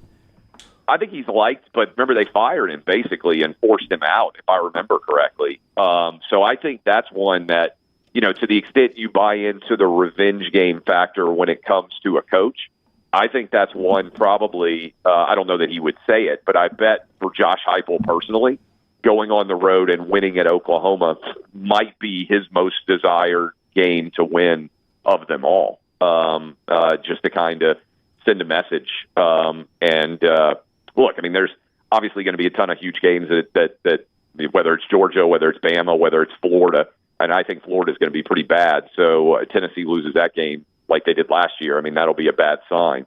But yeah, I don't think the schedule is brutal. And I think LT, look, you shoot for 10-2. I feel like if you go 10-2, you're going to be in. And I think you can put yourself on the border at 9-3 if you have some other, you know, quality wins. But again, let's not understate the Tennessee program just passing Alabama. Going on the road, winning in Coleman Coliseum, just devastating everybody. Yeah, well, we've got that wager, so we'll see what happens. You say he's going to be gone in 5 years. Hey, finally for me, Clay, Russell Wilson was the big news yesterday. The Broncos are going to release him on March 13th, so they're going to eat $85 million in dead money. How much would you pay to see how bad the conversations were internally between Sean Payton and Russell Wilson? I think this is something we're going to hear more about the further out we get. Yeah, so I think the most interesting thing about this is the Herschel Walker deal, for people out there who remember it. Obviously, Herschel being traded to the Vikings set the stage for the Dallas Cowboy dynasty. I think the Russell Wilson deal, and it remains to be seen the Deshaun Watson deal, have a possibility of giving that Herschel Walker deal a run if you factor in the money. Like, $245 million for Russell Wilson, and to have him just fall flat on his face is staggering. The Deshaun Watson maybe a little bit more, because I think that's psychological as much as it is physical, right? The fact that he hasn't been able to recover.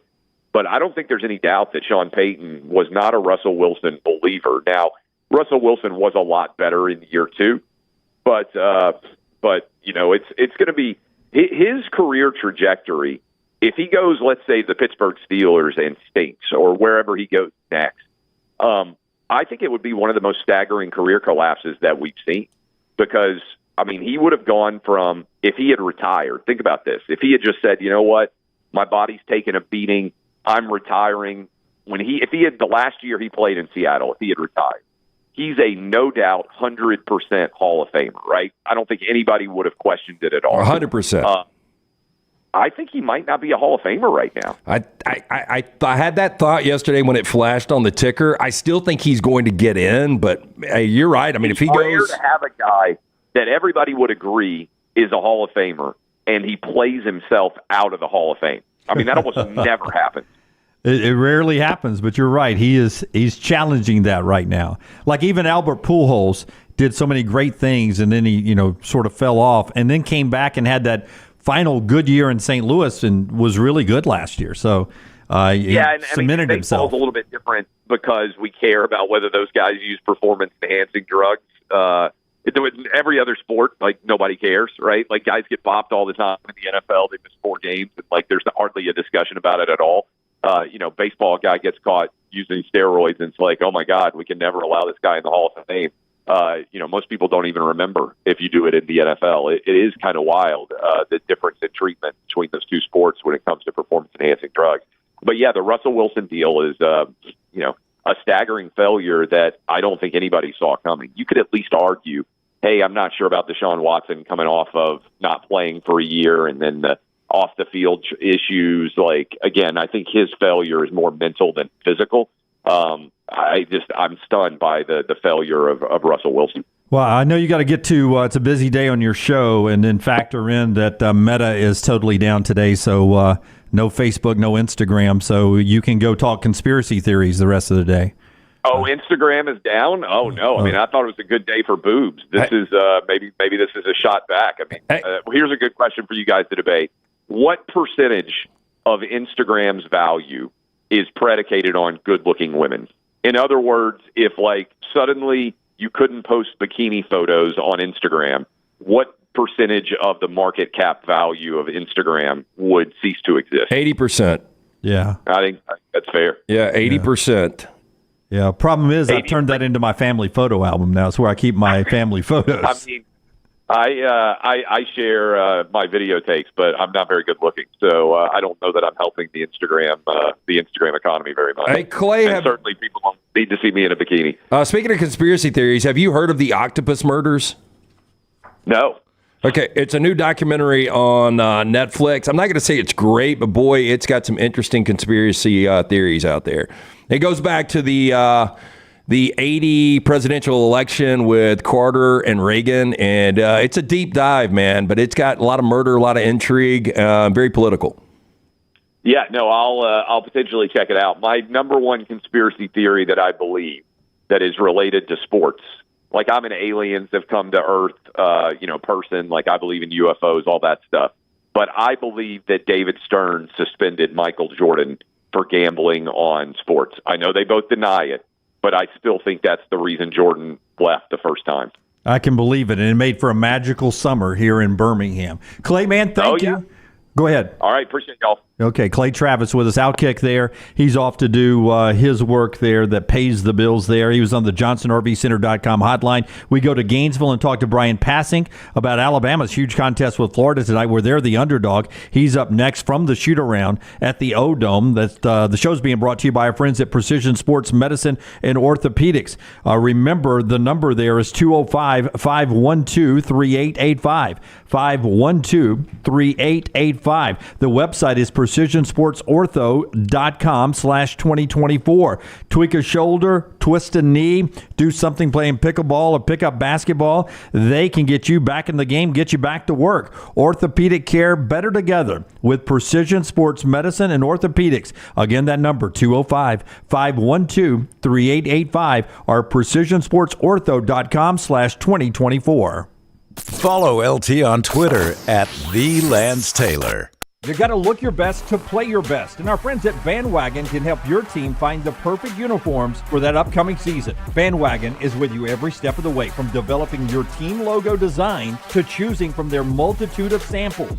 You name the sport, they can make it happen. To get your uniform journey started, you can shoot them a message on any social media platform or check out their website, bandwagonsports.com. That's bandwagonsports.com. Next round listeners, it's time to jump on the bandwagon. The World Wide Web is a large place. Find all your favorite people and content in the same spot. NextRoundLive.com is full of wonderful tidbits about the show you know and love. Find our gear, listen to your favorite personalities, follow our socials, and enjoy your trip to NextRoundLive.com. Hey, Lance Taylor from the Next Round to tell you about my friends at Michelson Laser Vision, located conveniently UAB Highlands. Almost 20 years ago, I went in for the procedure. Only took 12 minutes for both eyes. When I went in, I had 2200 vision. I was legally blind. Now I have 20/15 vision, still 19 years later. Make the call today. Schedule a hassle-free consultation. 969-8100. Dr. Mark Michelson, Dr. Jen Michelson, Michelson Laser Vision. Make sure you tell them the Next Round sent you. 969-8100 or MichelsonLaserVision.com.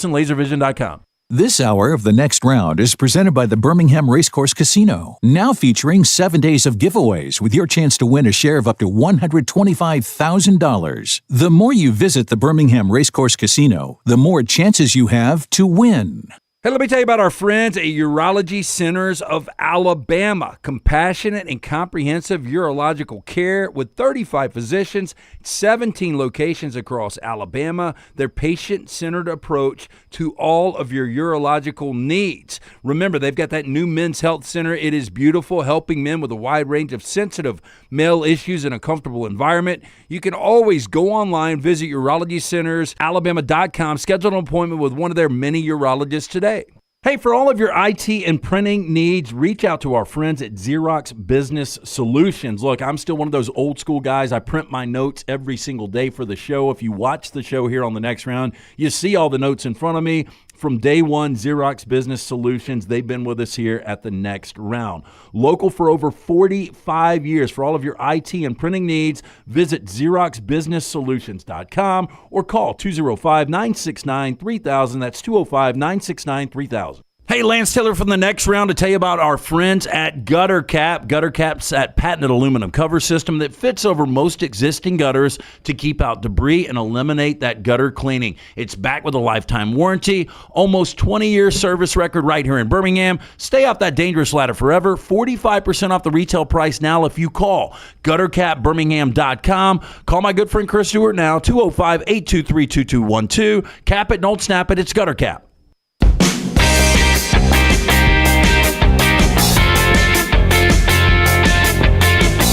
Tennessee got Alabama on Saturday in what was a great day for Alabama basketball, except for that outcome. And we want to talk with Bryan Passink, part of the Crimson Tide Sports Network, and he is a guy who played in the Crimson and White basketball in Tuscaloosa. He joins us from Gainesville, where Alabama plays Florida tonight, and Alabama's a underdog in this contest. First of all, your location there, beautiful location. Where are you, Bryan? I'm at the O'Connell Center. First of all, thank you guys for having me. I am in Gainesville at the O'Connell Center, and I've made my way to the Center Court Club, which, if you look around, it's pretty sweet. They redid the O'Connell Center, I don't know, 5-6 years ago, whenever it was. And as far as remodels, to me, this is the standard. This has always been a really loud building, not necessarily the nicest in the SEC, but right now it is really nice, really loud, and it'll be a tough environment for Alabama tonight. When you played in that building, Brian, back in the day, it seemed like it had more light than any other arena. It was almost like the complete opposite of Coleman back in the day. Well, it's bright, it's loud. It's the dome on top, so the sunlight in those old school day games that we used to play a ton of back in the day, the sun would kind of shine through. But it is the thing that makes the O'Connell Center so good is the fans are on top of you. It's about 10,000 plus. The students are on the court. It's a really great home court environment, and the Gators have been great here over the years. And the timing of this game and the couple of games against Florida is not ideal for Alabama because they're playing their best basketball, even though they lost a tough game in Columbia, South Carolina on Saturday. I look at this Florida team as a group that could not just make a run in the NCAA tournament. I think they're a Sweet 16 team or better. There are several of those in the SEC, and this Florida team is certainly one of them. Yeah, and going back to the game you saw in Tuscaloosa that Bama won in overtime, and Florida led in most of that game, a lot of that game. They got the size inside, but you can't talk about this Florida team without talking about their guards, can you? Yeah, they're really good, and it starts on the perimeter. Zion Pullen has been really good, all SEC type performer. Walter Clayton Jr. coming over from Iona. Will Richards shot the lights out in Tuscaloosa. And these guys can really play, can really get downhill. And dribble penetration is something that has hurt Alabama this year on the defensive end. And it did in the game a couple of weeks ago in Tuscaloosa against the Gators. But one reason the Gators are so good is it's not just the perimeter. They've got size on the inside, 3 guys that are right around 7 feet tall. They don't go to them necessarily a lot because their guards dominate the ball. But Tyree Samuels can really play on the inside. He can score inside. He can rebound. He's a really tough defender. But they've got a couple guys 6'11", 7 feet that they bring off the bench as rim protectors.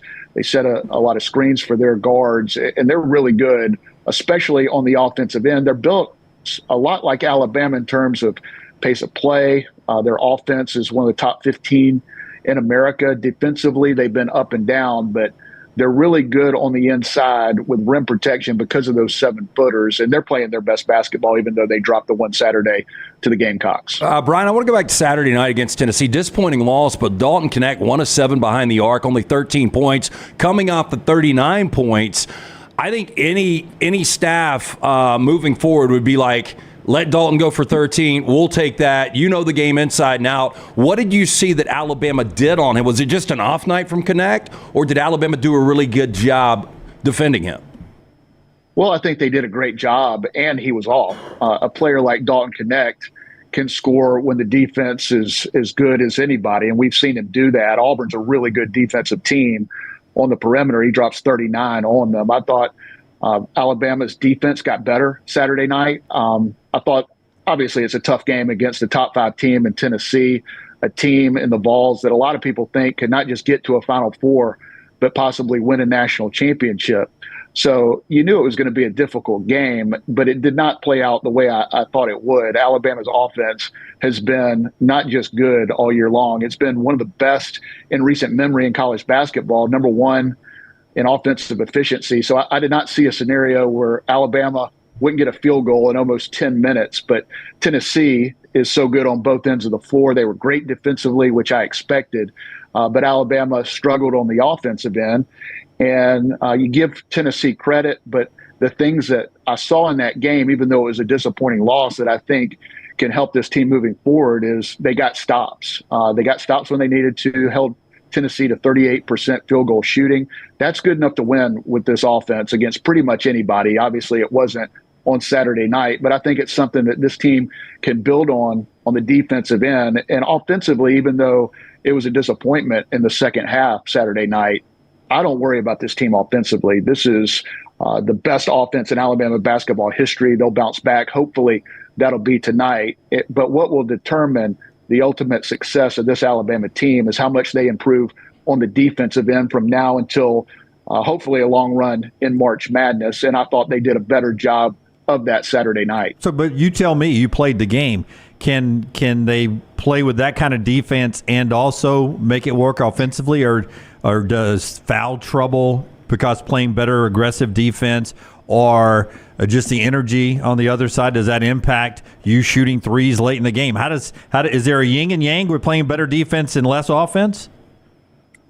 I really don't think so. I think you can absolutely play both, but I think you have to have maybe some things go your way. Hopefully, not stay out of foul trouble, which Alabama wasn't able to do Saturday night.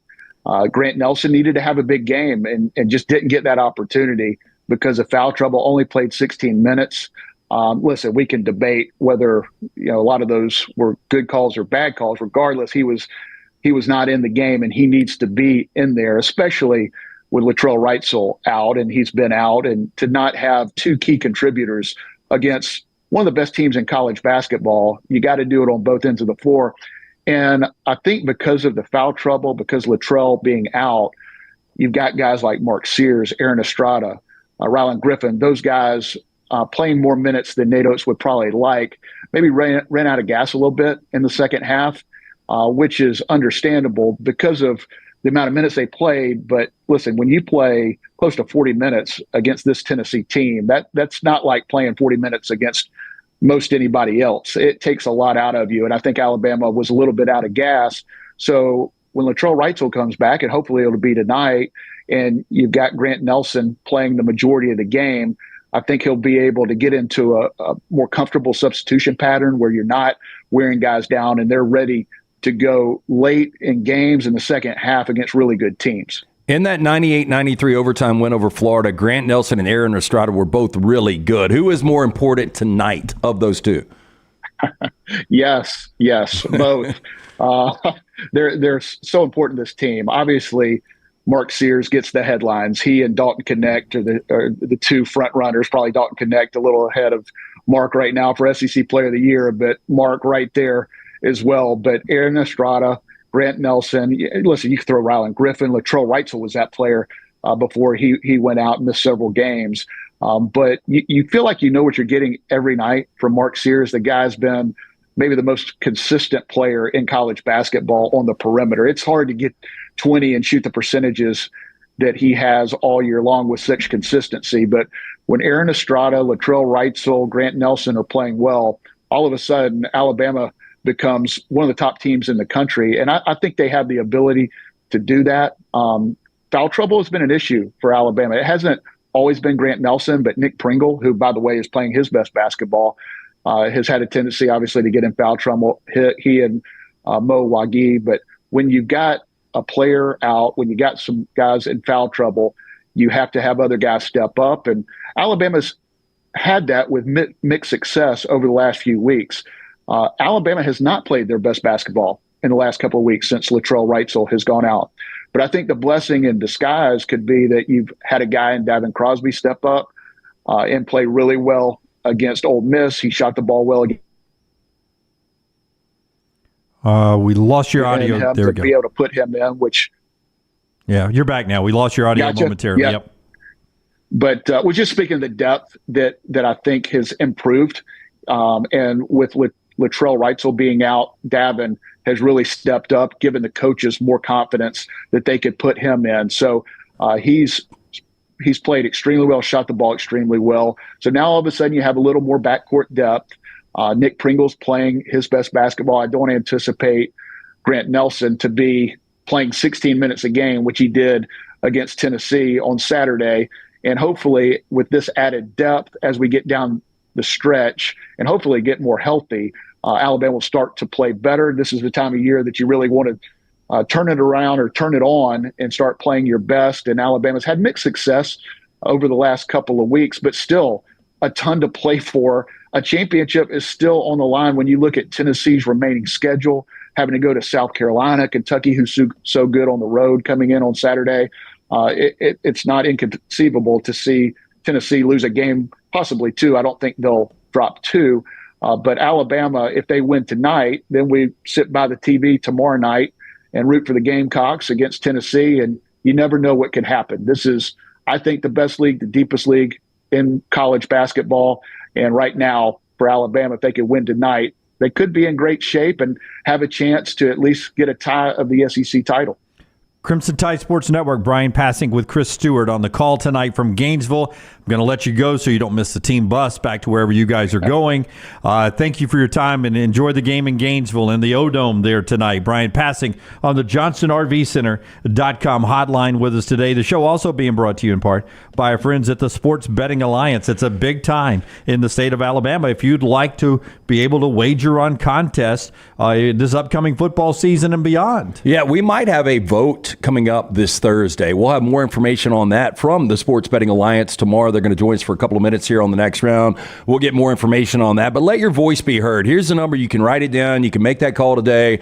Ask for your state senator. Tell them to vote yes on Bill 151, 334-261-0800, 334-261-0800. You can also Google House Bill 151. Read it for yourself. It's right there. It's available today. If you want to do a deep dive and make sure that you're voting on the right thing, things you believe in, you can do that right now at House Bill 151.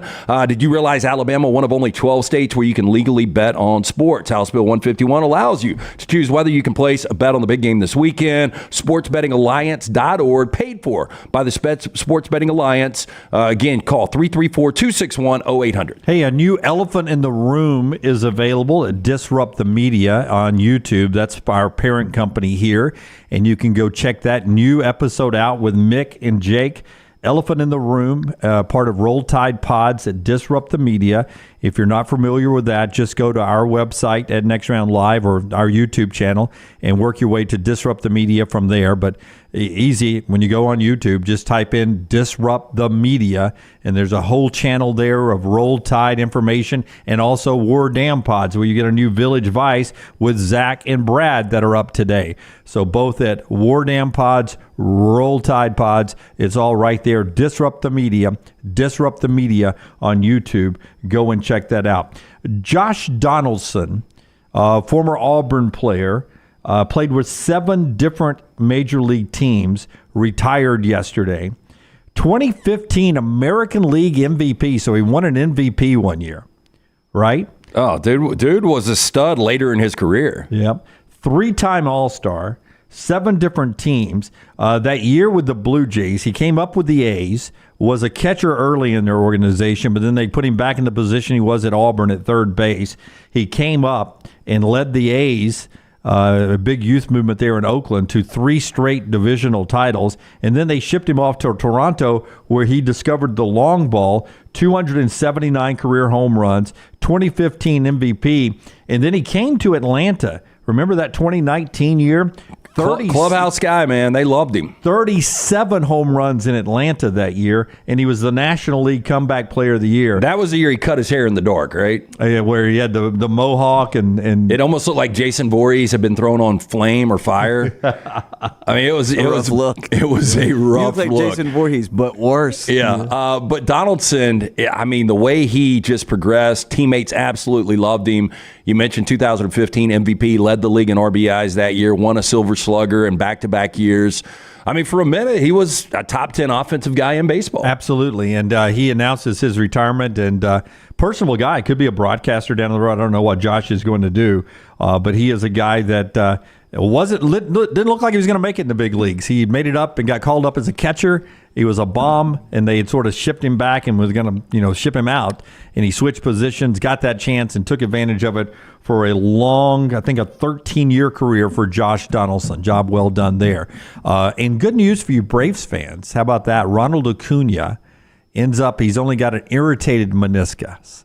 Not a major knee injury. Boy, can you imagine getting in a rundown in a spring training game if you would have lost maybe the best player in baseball, or at least right there, a top 5 guy, no doubt, just in a rundown in spring ball. And that was the same knee that he blew the ACL out in 2021. And that was the fear that, okay, Acuna has done something to that knee again, that surgically repaired knee. Turns out it's just an irritation. They expect him to be ready to go by opening day. Still crazy when you lost Acuna, they end up winning a World Series. Without the best guy on the roster. Yeah, just such great job roster management that year because you thought basically Braves were probably going to tap out at that point. Yeah. Seth says the Sox just lost Giolito to start the year. Those injuries in spring training are always really tough. All right, here we are. We've got a little open time before we get to trash, and then Andy Kennedy to end the show today with some more basketball discussion. Stephen Pearl and Bryan Passink for you Auburn and Alabama fans on all of our podcasts, Spotify, Apple Podcasts for the audio folks, always on YouTube. I would say also on Facebook and Instagram, but apparently that is all crashed today. Maybe more details on your late local news tonight. Show being brought to you by our friends at New York Butcher Shop. Yeah, make sure you stop in, see Jim and the fine folks there. Again, I've got the steak dialed in. I love to pick up a few of the prime fillets every single Friday, get them dusted up is the way I order them from my man Jim. But stop in. Not only the premium prime beef steaks, burgers, premium pork chops, ribs, all natural chicken cut to order just for you with a great selection of fine wines and desserts. New York Butcher Shop, one-stop dinner shop, 2 locations. Cabo Heights, Highway 119 in Greystone. New York Butcher Shop, rare quality, well-done service. Follow Brownie on Twitter and Instagram at Ryan Brown Live. Things fall apart. There's even a book about it, but that doesn't mean you have to break the bank to fix them. Ryan Brown here for the next round. Our friends at Mortgage Right have a new renovation option that will make repairs and other home improvements easy. If you've recently purchased a home and find yourself short on cash, or you're looking to buy a fixer-upper, Mortgage Right's renovation loan program can help you spruce up your space. Repairs can be made to your roof, plumbing, flooring, and more with the help of top-notch mortgage professionals. So get your fix by visiting mortgageright.com/TNR. And MLS 2239, Equal Housing Lender. Fire damage to your home or business is something you never want to consider. Ryan Brown here from the next round. But in the horrible event it happens, Dry Tech is here to help. They respond quickly and will reply to you within 20 minutes when you call 205-637-0143. They're working for you, the customer, not the insurance company. They've got 5 crews ready to go 24/7. Don't call the insurance company first. Call Dry Tech. Just remember this website, mydrytech.com. That is mydrytech.com. Hey, Lance Taylor from the next round to tell you about one of our favorite places for breakfast, lunch, and dinner. That is Hamburger Heaven since 1982. Hamburger Heaven has been serving Birmingham's best hamburgers, cheeseburgers, French fries, hand-spun milkshakes, and sandwiches made fresh to order. All of their ingredients are fresh and prepared daily. This includes their beef, always fresh, never frozen, hand-pattied each and every day. For breakfast, lunch, or dinner, visit any of the 4 locations, Highway 280, Irondale, Gardendale, and Homewood. Did you know that colon cancer is the second leading cause of cancer deaths in America and that it affects men and women equally? If you're older than 45, Rump Shaker encourages you to talk to your doctor about screening options that are available. Colon cancer is preventable, treatable, and beatable, but early detection is the key. For more information, please visit us. Go to rumpshakerinc.org. Also, 6th Annual Rump Shaker 5K coming up Saturday, March 23rd at Regents Field. You can register online, rumpshakerinc.org. The wait is over. Tonali has arrived. Beautifully distinctive Italian styling and performance. Come test drive the all-new 2024 Alfa Romeo Tonali plug-in hybrid at Alfa Romeo of Birmingham. The all-new Tonali offers best-in-class horsepower and torque, fastest 0 to 60 times in its class, plus best-in-class range with full electric charge. And best of all, qualified Tonali leasees are eligible for up to $7,500 EV tax credit factored into your lease. Hurry down to Alfa Romeo of Birmingham and experience the all-new Tonali. When on YouTube, you constantly hear requests to please like and subscribe. Well, here at Disrupt Media, we aren't going to play that game. Those demands are frankly outdated. So we just want you to hit like or subscribe. It's like a choose-your-own-adventure novel. Pick a path, hit like, or hit subscribe. It's your call. We don't care which, just pick one. Or go to Roll Tide Pods and do it. Or War Damn Pods. Or the Disrupt Media YouTube channel. Or The Meltdown. Just make a decision and stick with it. Like or subscribe, the choice is yours.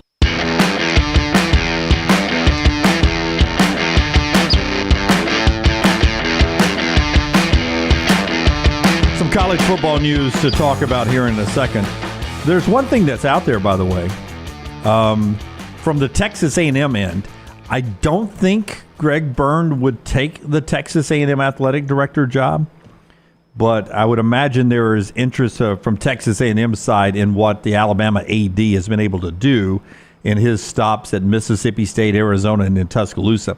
I consider Greg Byrne one of the best ADs in the business. Oh, I agree. I think it's 70-30 he stays. Yeah. I still think there's a 30%, which could go up when this money starts to get thrown out there. Look, I think you're in a more stable spot in Tuscaloosa. I don't know what the situation with facilities at A&M. I know Kyle Field's good to go. I think the basketball arena's fine. It's new, yeah. So you still have to deal with that headache if you're Greg Byrne, but you just hired maybe the biggest hire of your career in Kalen DeBoer. It is the biggest hire in your career. Seems like with DeBoer and Oats a little more stable than what you've got with Elko there right now, although I like Elko. But because of A&M's money, like, I don't know if Alabama would say, okay, Byrne, you've done a great job, but we're going to match what A&M would give you as an athletic director. I don't think they would. Yeah, I don't know if it's as much of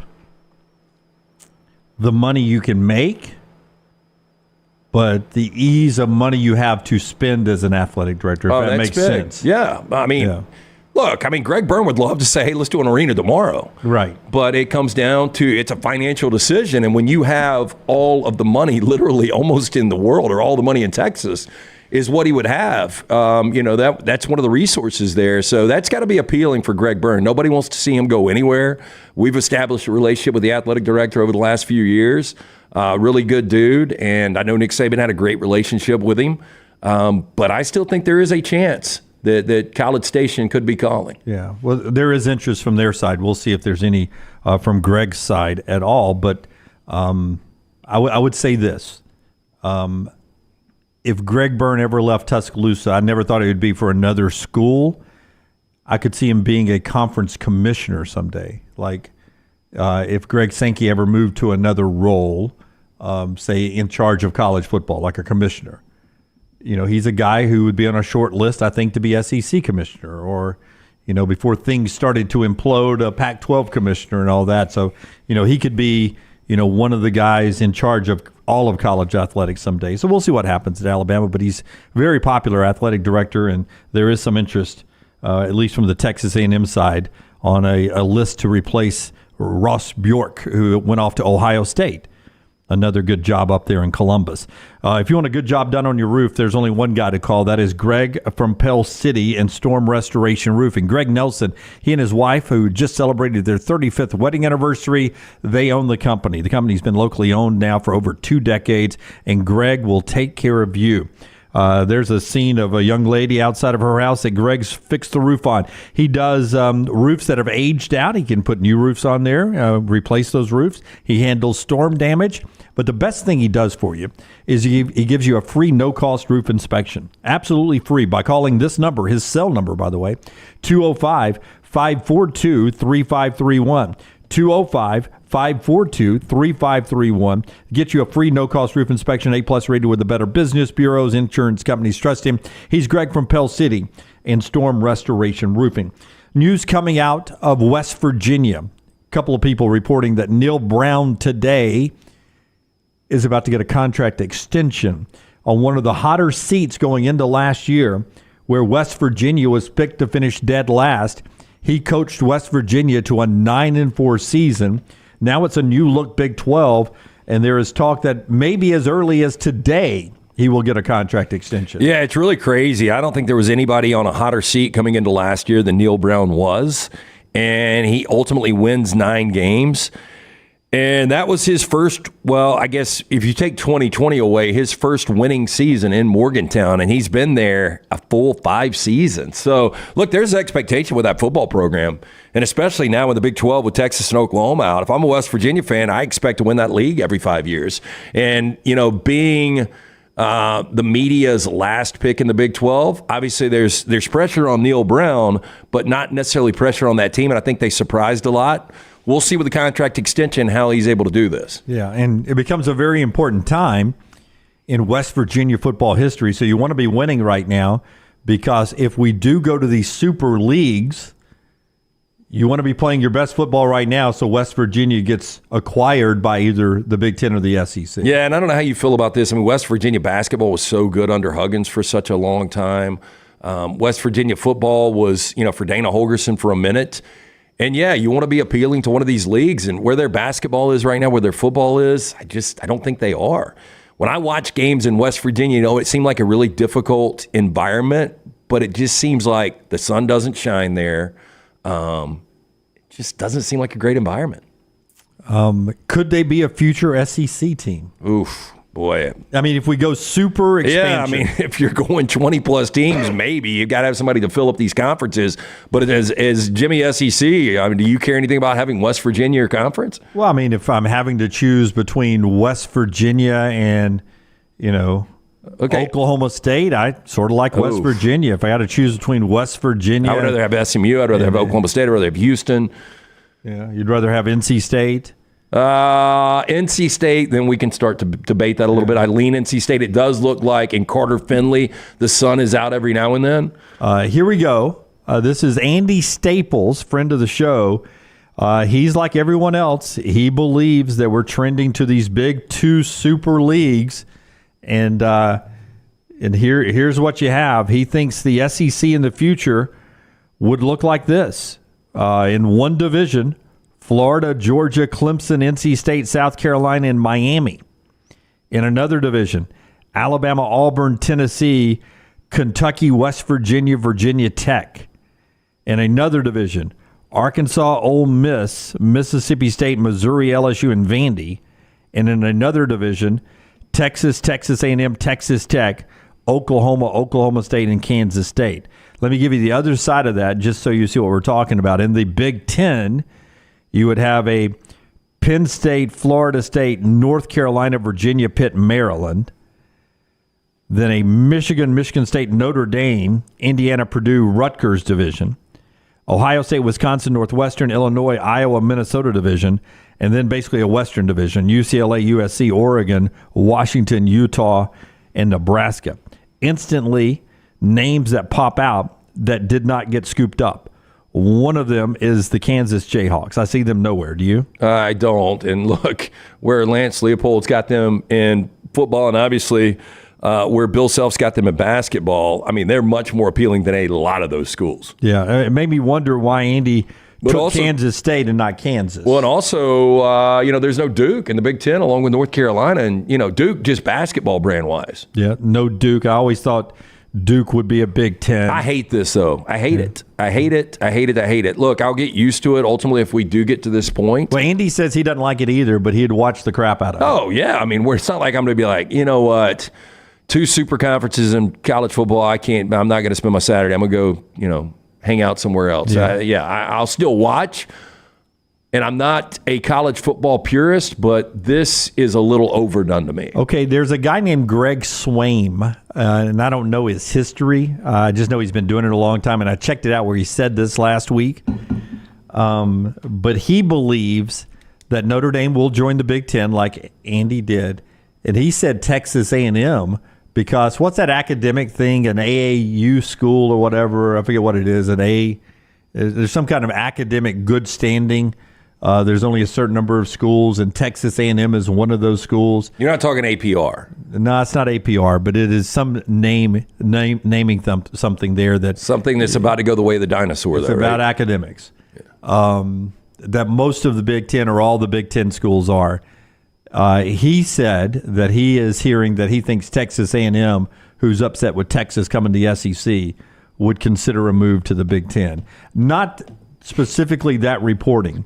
But do you think you would ever have any shuffling between the SEC and the Big Ten? I don't know. I don't know what the deal is. You saw Florida State trying to get out of the ACC, and massive money involved there. I would think that a lot of these institutions are locked in. But you notice where Andy had Florida State, but I mean, right? that would be a poon move out of Texas A&M. I mean. Yeah. Big Brother's coming into the league. You never could play for a conference championship, and now you're going to take your ball and go to an easier conference? Yeah. Well, the Andy list, again, if we can get it, notice he had Florida State in the Big Ten. Geography doesn't matter. Yeah. That's it's interesting that Andy, he's in on the knowledge of what Mike Alford and the folks at Tallahassee are trying to do. If you'd have asked us in the 90s, though, when you got South Carolina and Arkansas into this league, hey, in 30, 40 years, there's going to be other teams. Florida State would have been my first go-to, probably. Probably so, especially then. Yeah, that's what I'm talking about. Now, yeah. I got no idea. I wonder, you say, okay, there's no Louisville either anywhere there. Isn't that weird? And Louisville is much more appealing to me than a lot of those programs. Of course, I think Louisville's more appealing than South Carolina, and they're already in there. I just wonder, like, West Virginia's in there, but no Louisville in Andy's thinking. Yeah. But I wonder if Kentucky, who's sort of the original 10, you've always heard the rumor of the ability to blackball somebody in your state. Like Kentucky could keep Louisville out. Florida could keep Florida State out. You see where they are. But South Carolina, being an addition in 1992, could not keep Clemson out. You've always heard that. Have you ever heard that there's the original 10, not the original 10, but the 10 that were the SEC for the longest? I've never. So it's is that a legit bylaw or is this urban legend? I don't think it's a bylaw, but I just think there was a working understanding where Texas A&M was new. They didn't have that to keep Texas out. South Carolina doesn't have that to keep Clemson out, but Florida has that could keep Florida State out. Kentucky has that could keep Louisville out. Who would you rather have, Kentucky or Louisville? I'd rather have Kentucky, but yeah. I'd rather have Louisville than I would West Virginia. Oh yeah, I'd rather have Louisville than I would Kansas State. Interesting from Andy Staple on 3 Sports there. Top of the hour. We'll reset the table on everything, including the first practice in Tuscaloosa with Kalen DeBoer that we talked about to start the show. The show that's being brought to you by the Rump Shaker. We can't tell you how important early detection is with our health. We talk about that on a variety of different levels, including colon rectal cancer, which this is Awareness Month and that's where the Rump Shaker comes in. Yeah, the second leading cause of cancer deaths in America is colon cancer. It affects men and women equally. If you're 45 or older, Rump Shaker encourages you to talk to your doctor about screening options that are available. Colon cancer is preventable, it's treatable, it's beatable. Early detection is the key. For more information, visit rumpshakerinc.org. You can also check out information on the 16th annual Rump Shaker 5K that is coming up Saturday, March 23rd at Regents Field. For more information to get registered, rumpshakerinc.org. Follow Dunaway on Twitter and Instagram at Jim Dunaway. Let's face it, a home is one of the most powerful assets you can have, and our friends at Mortgage Right want to help you build wealth through home ownership. Mortgage Right is all about providing competitive rates, a variety of loan products, and a multitude of resources for a seamless home buying experience. They treat their borrowers like family and are always looking to bring more happy homeowners under their roof. See more by visiting mortgageright.com/TNR today and start living. That's mortgageright.com/TNR. NMLS 2239, equal housing lender. What are you waiting for? It's non-stop gaming action at Birmingham Racecourse Casino. Come play more than 900 of the latest and greatest games around, featuring fun bonuses and big jackpots. You can wager and win on horse and greyhound races from all over the world. There are more ways to win at Birmingham Racecourse Casino. Birmingham Racecourse Casino, located off I-459, exit 31, Derby Parkway. Must be 21 or older. There are so many things I love about Walk-Ons. Authentic, mouth-watering Louisiana cuisine, prepared fresh, daily from scratch. A great beer selection and TVs everywhere to watch the big game every day of the week. And of course, they've got 2 great locations on Highway 280 and 119 and at Hoover near the Hoover Met. Walk-Ons is also a great place for happy hour, 2 to 6 Monday through Friday with $5 moonshine swirls, $5 house pours, and half-price appetizers. And it's an easy take-home experience for the family as well. Highway 280 and Hoover with Walk-Ons. Sports fans, Alabama State Senate will soon decide if you get the right to vote on a lottery, casinos, and sports betting. But they need to hear from you. Did you know Alabama is one of only 12 states where you can't legally bet on sports? House Bill 151 allows you to choose whether you can place a bet on the big game this weekend. Call your state senator today. Tell them to vote yes on the lottery and gaming bill. For more information, go to sportsbettingalliance.org. It's paid for by the Sports Betting Alliance. Again, sportsbettingalliance.org. Hey, Lance Taylor from the next round to tell you about my friends at Michelson Laser Vision, located conveniently UAB Highlands. Almost 20 years ago, I went in for the procedure. Only took 12 minutes for both eyes. When I went in, I had 2200 vision. I was legally blind. Now I have 20/15 vision, still 19 years later. Make the call today. Schedule a hassle-free consultation. 969-8100. Dr. Mark Michelson, Dr. Jen Michelson, Michelson Laser Vision. Make sure you tell them the next round sent you. 969-8100 or Michelson. LaserVision.com. Follow Next Round Live on Twitter, Instagram, Facebook, and YouTube. The social media team at Next Round Live is dedicated to giving you daily news conferences and practice video from UAB, Alabama, Auburn, and around college football. Follow and compare to the sites you used to visit. You'll also get the latest highlights and news from the Next Round Daily Show. Turn on the notifications so you don't miss a thing. Next Round Live on Twitter, Instagram, Facebook, and YouTube. See more at nextroundlive.com. Jim Dunaway, Lance Taylor, Ryan Brown, and Rockstar. Live from the Birmingham Racecourse Casino Studios, The Next Round, presented by Bud Light, is on now.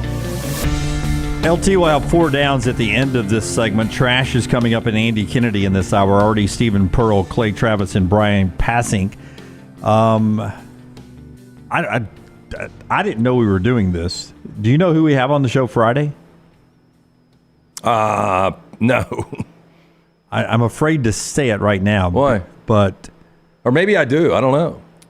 It's something that just write it down. I mean, is it a big deal? We're not supposed to unleash this? Big secret? Oh, really? Yeah. I didn't know that.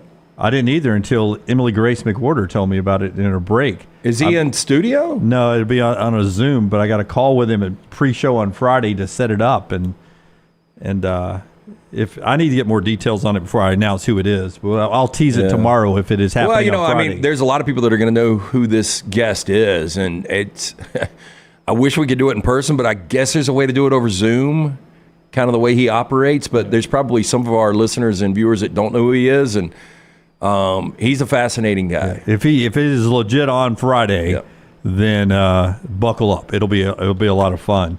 But it's been a fun show already today. You can get it all podcasted there, and I'll let you know tomorrow who that guest is as soon as we find out. Brock Hewitt on the show tomorrow as well. Look forward to talking to Brock. We might have some other information, something you and I talked about after the show yesterday, a destination show that might have some big news. So working on the logistics of that. I feel good it's going to happen, but we might be able to announce that this week. Okay.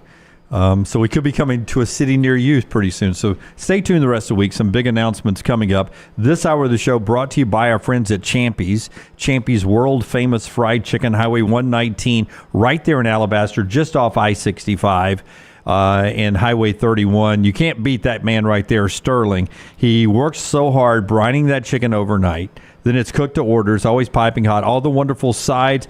Tremendous customer service, and those Mississippi Delta recipe tamales, wonderful place, champyschicken.com there. Yesterday was the first practice for Kalen. Actually, yeah, it was yesterday. Kalen DeBoer, first practice at Alabama. And they're back at it Wednesday. They get back out there again on Wednesday, so an off day today. You may be worried about wide receivers. You may be worried about this or that.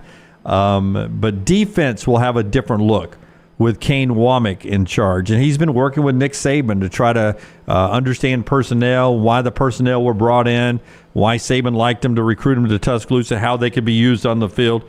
Excited to see what Kane can do with the defense. I had a chance to ask him about whether he'll be one of those coordinators that are in the booth or down on the field. Here's Kane Womack. So will you be in the booth? Will you call it from there? I'm a sideline guy. Yeah. So when I was 26 years old, I got my first Division I coordinator job. I was the defensive coordinator at Eastern Illinois, where that was Tony Romo That's played right. there, Jimmy Yeah. Garoppolo, Mike Shannon, all that stuff. Jack State's was Jack State in the same conference at the time? Jacksonville State was in the same conference. Old school, That's exactly right. Yeah. And I called that first season from up in the box, and I was like a duck on water, right? My feet were going 100 miles an hour under that deal, and I was so, obviously the Ohio Valley Conference doesn't have the creme de la creme, press boxes either, right, that you're dealing with, and so sometimes you could see the whole field, and sometimes you couldn't see the whole field. I decided right then and there I would never do that again. I like to see the players' eyes. Maybe I'm giving away trade secrets here, but I signal on game day. I do those things. I want to have that interaction with those 11 bodies on the field. I want them to see my eyes, calm down, pick it up. Let's get going here. Those are the things that I think as a play caller are really important. If you can, be the guy that they're looking to on the sideline in between every single play. I think there's a lot of value in that. That's Kane Womack with us over in Tuscaloosa. He's on the field yesterday. We talked about the DBs. The linebackers are going to be good. I think they got some talent on the defensive line. But you got to get the young guys into the mix quickly. And I think you'll learn about what Kane Womack thinks about that secondary when spring practice is over with and we start hearing about the portal in Alabama, not just the people who may leave, but the people that this coaching staff may be looking at, because right now, Damani Jackson, who's coming from USC, out of the portal, but then you've got 5-star guys in Mbakwe, and you got Milton back there, you got Zabion Brown back there, Mincy back there, Zabion Brown back there, 5-star guys, 4-star guys, but not a lot of experience. So you do have the kid from Michigan coming in. Yeah, do you think? Yeah, that's right. You got the kid from Michigan coming in. So already working the portal there.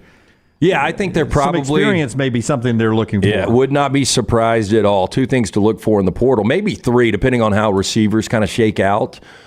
But definitely, I think you're going to get a look at tackle. You heard Alex Scarborough, who joined us yesterday, talk about that. Wouldn't be surprised at all if they look for a tackle in this portal after spring ball. And I think the same in the secondary.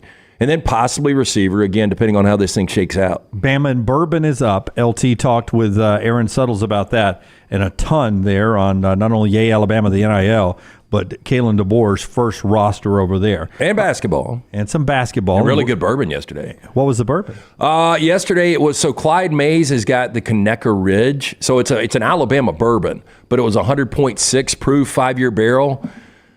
And that was my first Bama and bourbon where I could actually partake in a month. Yeah. So do you think that skewed the scoring a little bit? Maybe. First time you had one in a while up here.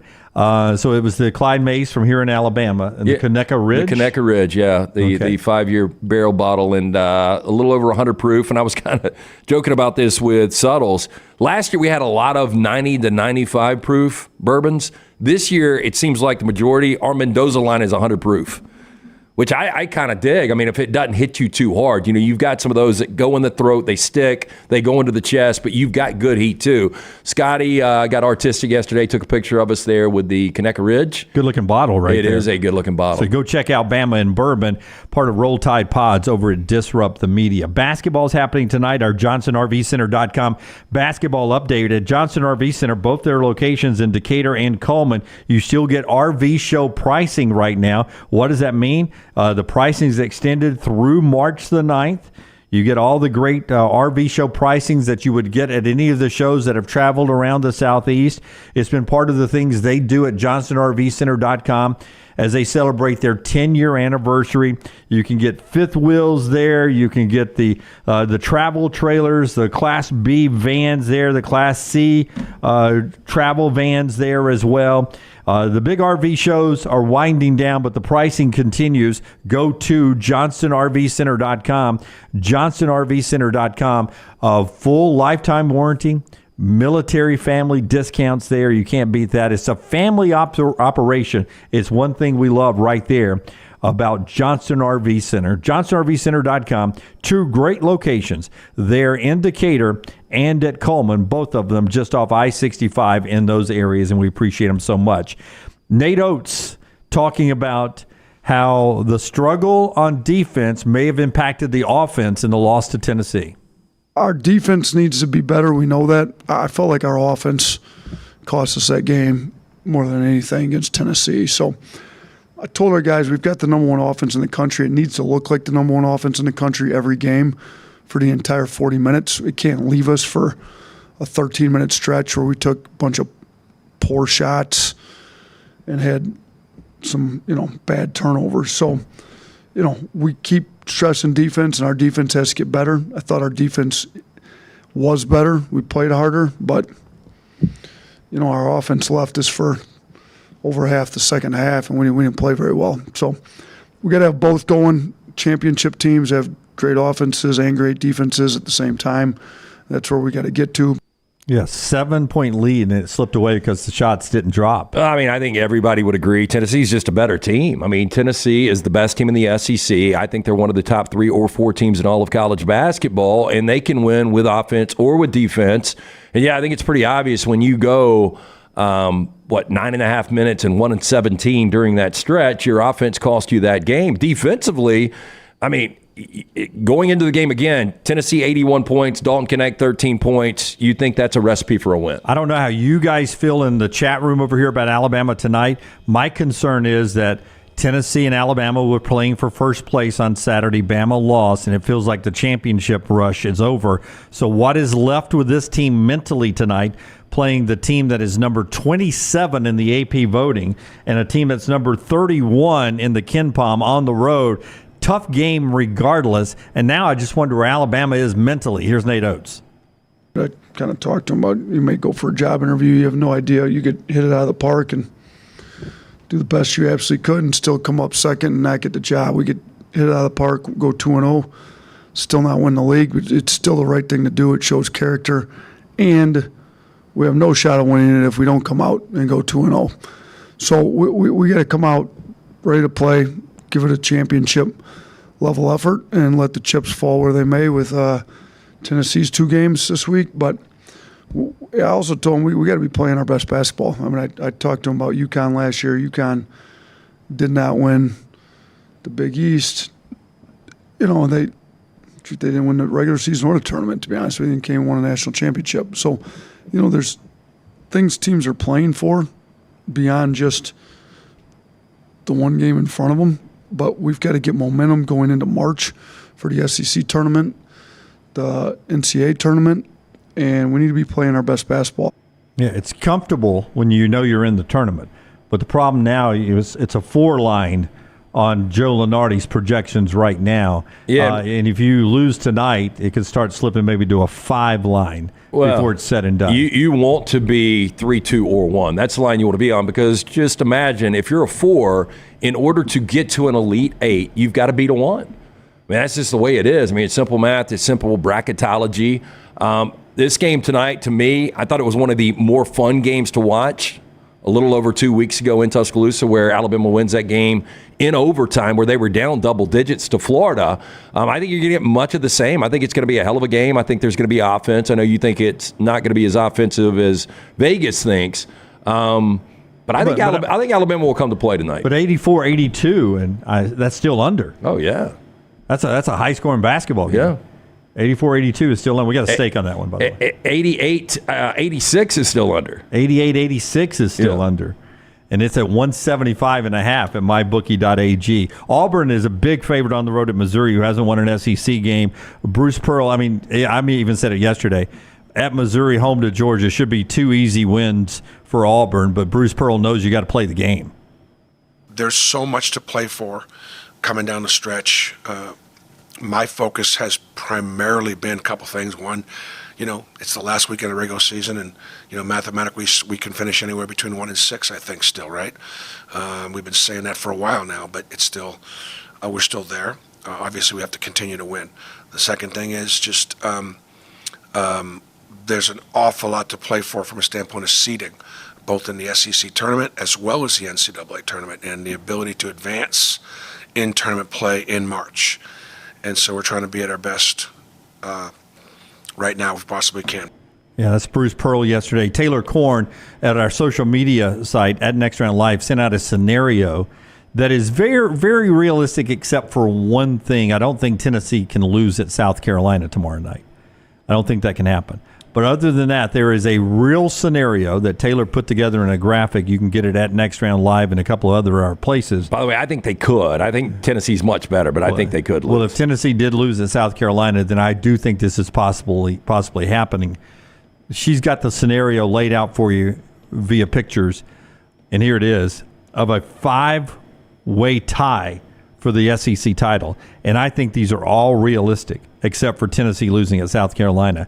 Alabama losing at Florida tonight. Auburn beating Missouri. Now, Tennessee would need to lose to South Carolina for this to happen. Vandy losing to Kentucky. Bama beating Arkansas. Mississippi State beating South Carolina. Kentucky beating Tennessee. And Auburn beating Georgia. All those things happen. And again, the only one I don't think happens is Tennessee losing at South Carolina. All those things happening, and it's a 5-way tie. Do you not remember when South Carolina played Knoxville? I do, and I don't think they're going to beat them twice. Yeah. I'm just saying, if they can win in Knoxville, they can definitely win in Columbia, where they're 14-2. Yeah. So I don't think they will, but they could definitely win that game. Potential 5-team shared SEC championship. Everybody, you get a banner, everybody gets a banner. Let's do 4 downs, brought to you by the great folks at Slice. Yeah, get in and see the Bajaya brothers today. The late Jeff Bajaya created this incredible concept. His brothers Jason and Chris, they continue the legacy. 4 locations, soon to be that 5th location coming to Homewood, right there on the corner of Broadway and Oxmoor. Local pizza, local ingredients from the Bajaya special, the Hot Mama. You're going to love it. Go online, slicebirmingham.com. First down. Okay, what happens first? Todd Golden actually gets Florida to a Final Four, or Florida football gets to the national semifinals? Okay, so to the football Final Four, which we can start calling it that, I believe, or the basketball Final Four. I like Todd Golden. I do too, a lot. He's fun offense, inside, outside game from San Francisco, watching a couple of those games to where he is right now in Gainesville. You know, this might be, and this might not be a high bar, best coach you've had since Billy Donovan. I think better chance of Florida basketball getting to the Final Four before football. And I don't put it off this year. I mean, this is the type of team that could come into that NCAA tournament as a 7 seed, somewhere around there. And 7 seeds can get to the Final Four. This Florida team, I think, was better than last year's Florida Atlantic team. I think it was better than Frank Martin's South Carolina team that went to a Final Four. Better than San Diego State last year, in my opinion. Yeah, I don't know about that. But, I mean, you know, that could be a good game. But I would not be completely shocked if Florida got to a Final Four. Football seems a long, long way off. Second down. We talked a little bit about Russell Wilson. Justin Fields actually turned 25 today. More wins next year, Fields or Russell Wilson? Well, if Russell Wilson goes to Pittsburgh, we know he's at least going to get 9, right, if he's the starting quarterback. Every year they have a winning record. You count on that. He's going to be at the 9 or above range. If you're Pittsburgh, though, look, I know you want to die on this hill of Kenny Pickett, but you are moving on from Kenny Pickett at this point. I think I give Kenny Pickett an opportunity with a really good offensive mind and Arthur Smith instead of getting the retread that is Russell Wilson. But, you know, they're in the discussion for Kirk Cousins. They're in the discussion for even Justin Fields. I mean, they're shopping quarterback, Pittsburgh is, which I think tells you what they think of Kenny Pickett. I guess a bigger question, like Justin Fields is going to be a starting quarterback wherever he goes, I think, 95%. I mean, do you think Russell Wilson's 100% a starting quarterback in the NFL next year? I don't think it's guaranteed, but at that price, it's worth the gamble. He'd be playing for a league veteran minimum of $1.21 million. I would say Fields gets more wins, and I think he ends up in a place like Atlanta, which is built to win. Yeah, I'm going to go Fields as well. Third down. Ultimately, better career, Russell Wilson or Drew Brees? And this is a tough ask based on where Russell Wilson is at the moment. They each have 1 Super Bowl. They do. Russell's played in 2, and it wasn't his fault. It was bad play call down on the goal line. Give it to Marshawn Lynch. A whole nother story. Would have given me one of these wins that has eluded me in against the spread Super Bowls. I thought at the top of his game, I thought Russell was a better quarterback. I know I've always been a little on the opposite side of Drew Brees. Maybe at the top of his game, but for the consistency, I'm going to go Drew Brees. And I think Drew Brees did it in a lesser situation in New Orleans. He sort of gave that franchise finally. He and Sean Payton gave it some swagger that I don't think the organization had. And I think it's the same for Russell, though. You know, Seattle had never won a Super Bowl before Russell. Pete Carroll, to me, gave that swagger, and then Russell Wilson was his quarterback. Wasn't he a 3rd-round draft pick? Oh, and they had spent a lot of money on a free agent from Green Bay. Was it Matt Flynn? It was Matt Flynn who came in, and then Russell Wilson. Yeah, they stole him in the 3rd round out of Wisconsin. But you know, watching him from NC State to Wisconsin, he was like the first true portal quarterback where you were like, damn, he's going to make a difference, and he did. Wisconsin went to a Rose Bowl. They won a Rose Bowl. But when they drafted him, they didn't think he was going to be their quarterback, and he went in and won the job. I like that about him, but I'm still going to go Drew Brees. 4th down. I think we're going to take this to a poll question. Got a little national / local flavor. What happens first? Bronny James scores 20 in an NBA regular season game, or Bryce Young wins a playoff game for the Panthers? Oh, I'm going to go Bryce Young. wins a playoff game for the Panthers. I mean, the longest streak of not being in the playoffs is 13. The Jets, the Broncos 8. So the Panthers will be in the playoff in the next 6 years at some point.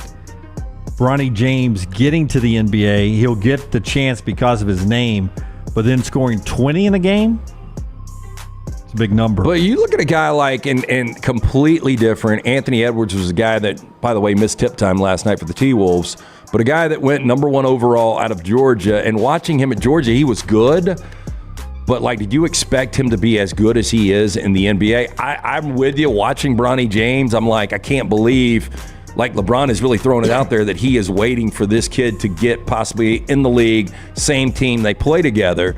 I think that's a long way off, but watching a 2-15 Carolina offense this year, they were awful. Now, I'm going to lean Bryce Young. I don't know how the defense will treat Bronny and let him score some points because he's LeBron's kid. But if they were playing on the up and up, I don't think he scores 20 in the NBA game. I'll take Bryce. I will lean Bryce. I don't feel great about either. And that is 4 Downs? That is 4 Downs, brought to you by our friends at Slice. 4 locations, the original in Lakeview, Vestavia, Montevallo, Crestline Park. For more information, get in for a slice and salad today, lunch or dinner, or carry out, slicebirmingham.com. And our Champies stat of the day for you while we're talking NBA. Herb Jones, when he was in Tuscaloosa, he made 34 three-pointers in 4 years. He is now in the NBA developed a three-point and outside shot. He's hitting 43% of his three-pointers this year, and since January 1, he's hitting 52% of his three-pointers.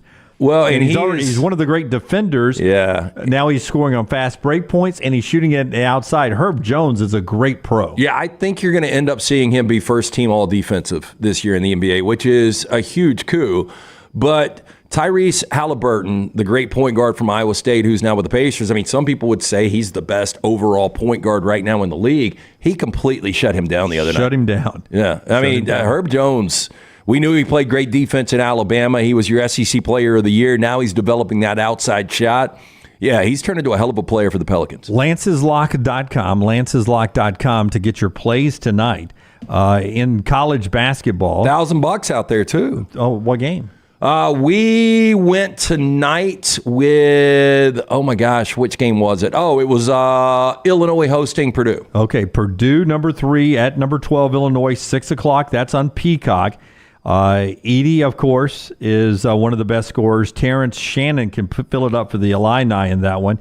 Kansas State's at Kansas. Kansas, by the way, out of the top 10 for the first time in 55 weeks. It's crazy. I mean, they're just not playing good basketball right now. Yeah. And Kansas State playing for their tournament lives. Kansas State in Lawrence, though, against Kansas, 8 o'clock tonight. NBA, Boston at Cleveland, good game.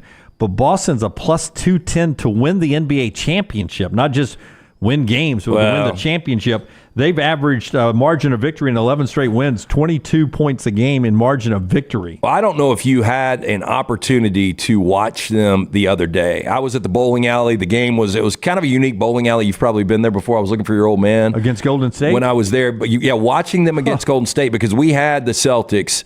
Again, we've won 10 of our last 11 NBA games. Didn't they beat them by 52? They beat them by 52 points, 140 to 88. Crazy. And I kept looking at the score, and I was like, this is nearly impossible what they're doing to this Golden State team right now. But best record in basketball, best overall team in basketball, and they should be your favorites right now. Yeah. It's getting to the point. They're so good. I've got 2 friends on the broadcast team. We may get one of them on just to talk about how good and how fun the Celtics team is to follow around the country. That's some of the games you can get at lanceslock.com. Champy's Chicken bringing you this hour. Champy'sChicken.com. Highway 119 in Alabaster. Go by, get a great lunch or dinner, and watch all the games. Nighttime, evening time, daytime, weekends. Champy'sChicken.com to go when we come back. Trash on the table. Call the next round now at 205-734-0923. Ready to swap from your current auto or RV loan provider and drop your interest rate? Now is your chance. With Legacy Credit Union's annual swap and drop promotion, you can swap your current loan and save with Legacy in minutes. Whether you're a member or a potential member, Legacy Credit Union is here to help you drive into savings. Go online to swapanddrop.com or visit one of their 9 locations to take advantage of this incredible offer. Limited time offer, terms and conditions may apply. See Credit Union for details. Federally insured by the NCUA. This hour of The Next Round is presented by the Birmingham Racecourse Casino, now featuring 7 days of giveaways with your chance to win a share of up to $125,000. The more you visit the Birmingham Racecourse Casino, the more chances you have to win. Hey, if you're looking for Birmingham's best pizza, you need to stop in and see our friends at Slice Pizza and Brew. It's as local as you can get, from the ingredients that go into every pizza to the beer on tap. For a great lunch or dinner, go see our friends today, Vestavia or Lakeview at Slice. Hello, sports fans. The Alabama State Senate will soon decide if you get the right to vote on a lottery, casinos, and sports betting. But they need to hear from you. Did you know Alabama is one of only 12 states where you can't legally bet on sports? House Bill 151 allows you to choose whether you can place a bet on the big game this weekend. Call your state senator today and tell them to vote yes on the lottery and gaming bill. For more information, go to sportsbettingalliance.org. Paid for by Sports Betting Alliance. sportsbettingalliance.org. Let them vote. Let them vote. Fire damage to your home or business is something you never want to consider. Ryan Brown here from The Next Round. But in the horrible event it happens, Dry Tech is here to help. They respond quickly and will reply to you within 20 minutes when you call 205-637-0143. They're working for you, the customer, not the insurance company. They've got 5 crews ready to go 24/7. Don't call the insurance company first. Call Dry Tech. Just remember this website, mydrytech.com. That is mydrytech.com. Did you know that colon cancer is the second leading cause of cancer deaths in America, and that it affects men and women equally? If you're older than 45, Rump Shaker encourages you to talk to your doctor about screening options that are available. Colon cancer is preventable, treatable, and beatable, but early detection is the key. For more information, please visit us. Go to rumpshakerinc.org. Also, 6th Annual Rump Shaker 5K coming up Saturday, March 23rd at Regents Field. You can register online, rumpshakerinc.org. You got to look your best to play your best, and our friends at Bandwagon can help your team find the perfect uniforms for that upcoming season. Bandwagon is with you every step of the way, from developing your team logo design to choosing from their multitude of samples. You name the sport, they can make it happen. To get your uniform journey started, you can shoot them a message on any social media platform or check out their website, bandwagonsports.com. That's bandwagonsports.com. Next Round listeners, it's time to jump on the bandwagon.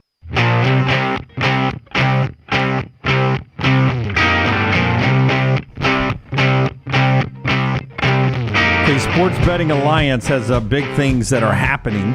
LT's about to tell you about that. If you're into streaming stuff, Poor Little Things comes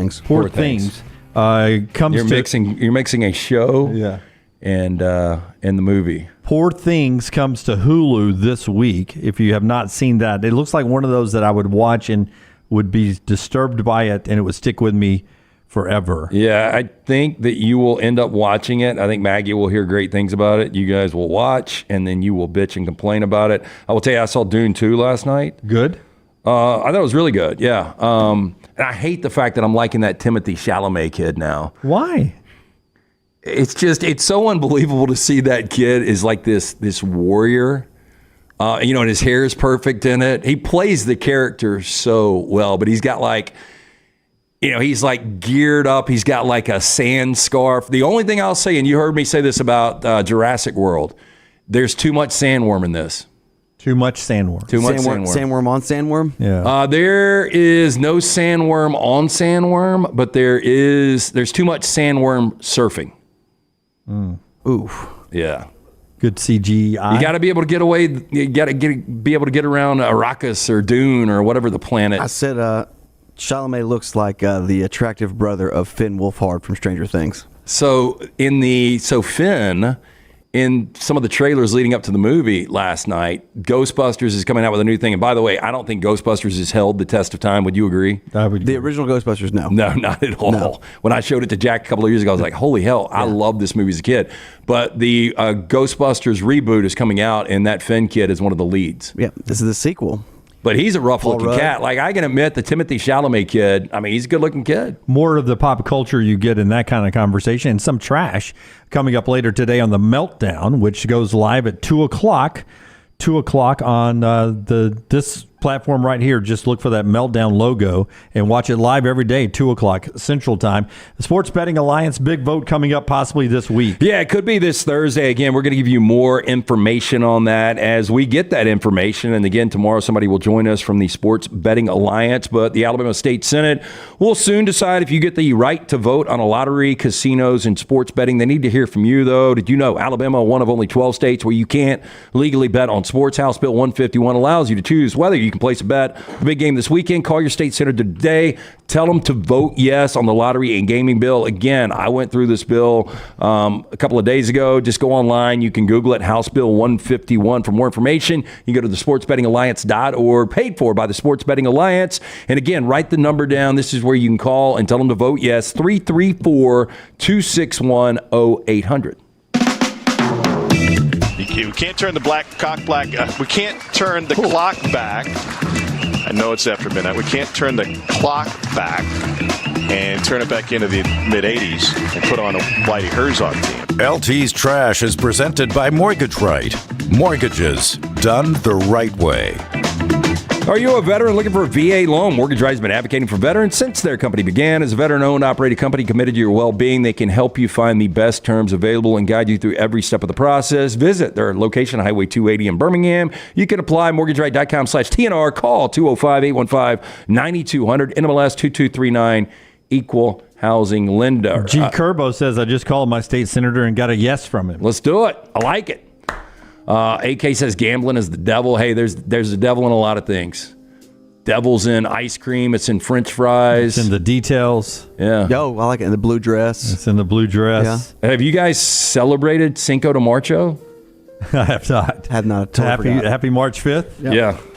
Anyway, that was one of the when I was looking for our 4 downs, that was the day. Today is the big Cinco de Marcho, which I still don't understand. This is a precursor, just a warm up, just a tailgating part of that before the Cinco de Mayo. Gatlinburg, Tennessee. I've only been one time, and I've said there are 2 things that I would highly recommend in Gatlinburg. 3 things: bring your own vegetables because you can't find any.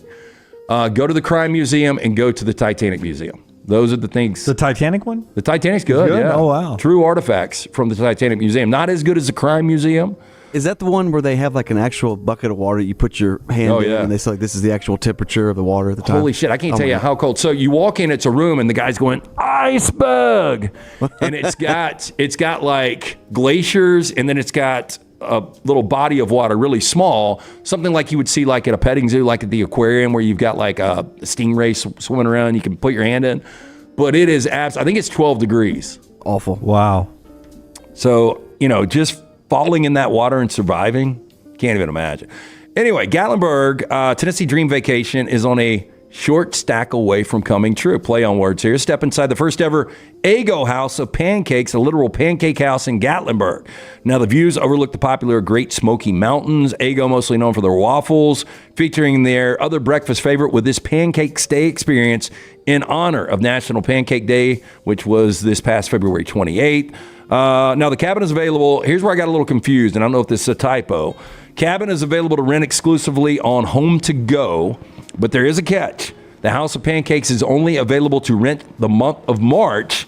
The cost is $0 a night and accommodate up to 8 guests. This is the thing they do to get, like, remember they had the little Barbie house that was only available for a month. This is the new thing to have this only available for a month, and I don't know how you get reservations for $0, and it's only available for a month, but it is getting the name out there, because when's the last time you thought of Eggo? I used to eat them in the house, but I've gone to a high protein one now when I'm not giving up bread. The one with the bear on it? Yeah. What's the one with Kodiak, I think. The Eggos with little four pack. I love the Eggos back in the day. The thing with the waffle, and I do think I would lean a good waffle over a good pancake. 100%. But it is so easy to make pancakes, not homemade, but kind of from scratch a little bit at home than a waffle. Yeah. I mean, pancakes are easier to actually prepare than a waffle. And so I think the easy go-to waffle, if you're not at a restaurant, is the Eggo. A little life hack for you. What's the place in New Orleans that has the beignets? Café Du Monde. Yeah, I get that. And then I mix that and make waffles out of that. Yeah, see, the beignet, I like it, but it's a little, this is going to sound contradictory. It's a little too sweet compared to the waffle. But I douse my waffle with syrup. So I try I fill up every square. Speaking of sweets, former manager at a Largo, I guess this is Dunkin' Donuts, right? Yes.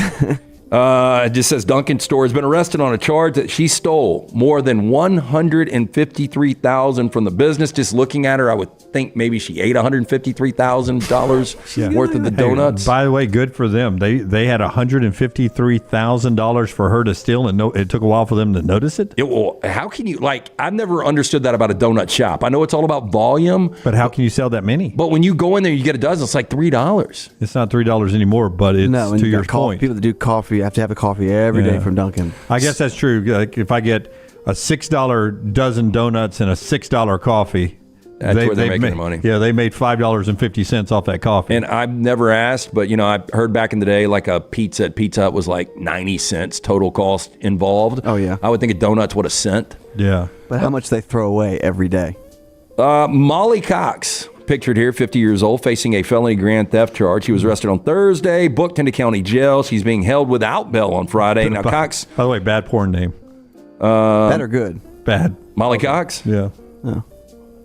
Cox was the manager at the Dunkin' store for several years, which the thefts occurred, according to an arrest affidavit. Now, the store conducted an audit after the store had a payroll shortage. The audit and later police investigation showed that a, quote, large number of deposits were missing that were supposed to have been made at a Wells Fargo bank. Police subpoenaed Cox's bank records, found a, quote, significant amount of deposits into her accounts. Now, the affidavit states that Cox admitted to management that she took some of the deposits, but not all of them before walking away from her job. In a later interview, you're going to love this, with deputies or detectives, Cox denied committing the thefts and said, quote, her extra income was from her boyfriend's narcotics sales. And it matched probably the number that was deposited in. He's a hitman. I didn't do anything illegal. You think he appreciated this? No, right under the bus. And do you think he reports those to the government? Narcotic sales? He's a narcotic salesman. You guys heard of the Herkel Durkel? I have not. This is TikTok's latest trend. Now, move over bed rotting. There's a new relaxation trend taking over TikTok, and it's called the Herkel Durkel. It's an old Scottish term that means to lie in bed when one should be up and about. Now, the trend is familiar to another term that went viral on TikTok, landed in the dictionary earlier this year, bed rotting. Now, dictionary.com defines bed rotting as, quote, the practice of spending many hours in bed during the day, often with snacks or an electronic device, as a voluntary retreat from activity or stress. Unlike bed rotting, however, Herkel-Durkling is typically reserved for the morning or weekend and doesn't last for an extended period of time. I got to admit, I Herkel-Durkled this Sunday. You did? I did. I don't mind Herkeling-Durkling. I like doing it on weekends. I like a good Herkel-Durkel. Typically can never do it on a Saturday because you got games that are starting so early. That's right. I feel like getting up more on a Saturday. A rainy Sunday morning, Herkel-Durkling is not bad. Yeah, I'm pro Herkel-Durkel, anti-thirsty hamster. Okay, I'll ask later. Don't Google it. Okay. Oh, wow. Where did Jimmy Current come up with a TikTok thirsty hamster? Okay. There's a new type of yoga in Billings, Montana. It's called Bare Roots Yoga, and it invites participants to bear it all in a clothing optional class. It's a bad idea. Quote, ultimately, we're a yoga studio that's focused on wellness and not fitness, said Clementine Lindley, the owner of the Limber Tree Yoga and Wellness. Now, it's designed to boost body confidence, build community, and release trauma from the body. She went on to say it's an opportunity for people to really be a part of something empowering and new in our Billings community. The class keeps growing. Now, there are rules and expectations for Bare Roots Yoga. You must be part of the community, not a one-time spectator. You're invited to attend you're required to attend at least 2 other classes prior to a Bare Roots registration. Lights are set on low, curtains are drawn, disrobe only at the mat, no cameras or phones, no inappropriate talking or gestures. This is what gets me. In the final sentence, whatever happens in the room stays in the room. Yeah. Wow. What do they mean by that? You got to go. I got to go twice before I can go to this one, though. Wow. I got to go to 2 regular classes. And finally, people list things they believed as kids, but later realized to be a pile of lies. Like, I remember my ex-wife Bethany was told if the plane goes down, the clouds will catch her. That's not true, right? Well, yeah, I would say it's 60% true. They just don't have a good grasp. I think you had to grow up in the 70s or 80s to get this one. Dunaway, I know this is going to be one that resonates with you, and I remember this. Quicksand is a legitimate danger to my life. Yeah. Like, you're out walking in the woods, you're like, damn, I hope I don't fall in that quicksand because your ass ain't getting out. It was in every movie or something, Western or something. I worried about it tremendously. Yeah, and it's like, give me a stick and how quick they went down. Yeah. I was like, dude, I do not want to go the way of quicksand. But I thought, and then the, what was it, Pitfall, the Atari game? Yeah. Where you would swing over the quicksand. Here's another thing that people realized as a kid is just a pile of lies. Cars don't start if your seatbelt isn't buckled. Now, I don't remember this because we grew up in an era with no seatbelts. That's right. So that was a case at one point that you had to have them buckled? No, I think they just said that. You put your kid in the car. Like, the car doesn't start unless you get your seatbelt buckled. Yeah. We can't leave. Yeah. Boy, this is some dickish parents here. My parents had us believe that the bell ringing from the ice cream truck meant that it was sold out. Oh, it's that's always sold out. Yeah. What a not tease. again. What are they doing over in Meadowbrook? They're eating all our ice cream. Sadly, they probably don't ring the bell when they are out, right? Yeah. That's right. So that's probably when the kid the one time is running to the truck, gets blindsided. Here's another thing. You'll grow big and strong if you eat all of your dinner. And they go on to say, no, I'm 5'1" and fat. Yeah, that's exactly right. That you got to eat it all. I remember my mom trying to tell me pizza was nutritious. It's good. It's got vegetables, it's got tomato, it's got fruit. Dairy, vegetables, fiber. And finally, the thing that you were told as a kid, realized pile of lies, pee is actually stored in the balls. Can you imagine that? I've been holding it for forever. I can see you have a wheelbarrow. That is weird. You did occasionally when you were little. You'd have to squeeze down there to make it to the bathroom at the ballpark or something. Well, honest admission, when I was younger, middle school probably, I thought that the production in your reproductive system, that you only had a limited amount. Like you had, for your lifetime, probably 100 times you could do that. So it was limited. So make good use of it. I don't know what y'all are laughing at. Yeah. Make good use of it. And somebody told me, like, no, that's not true. So were you just holding your pee? No, not pee, the other. Oh. Yeah. A good thing for Nancy. Good thing for Nancy. You saved 78 of them. That's a ton. My God. That is Trash, brought to you by our friends at Mortgage Right. Yeah, did the new year add to your financial uncertainty? Let the experts at Mortgage Right help get your financial house in order. Their team of experts can make sure you're prepared for anything 2024 may bring, including freeing up for cash, things you need to get done. Take control today. Visit their location on Highway 280. You can apply mortgageright.com/TNR. Call 205-815-9200. NMLS 2239, Equal Housing Lender. Follow Sean Lunsford on Twitter @JLuntz.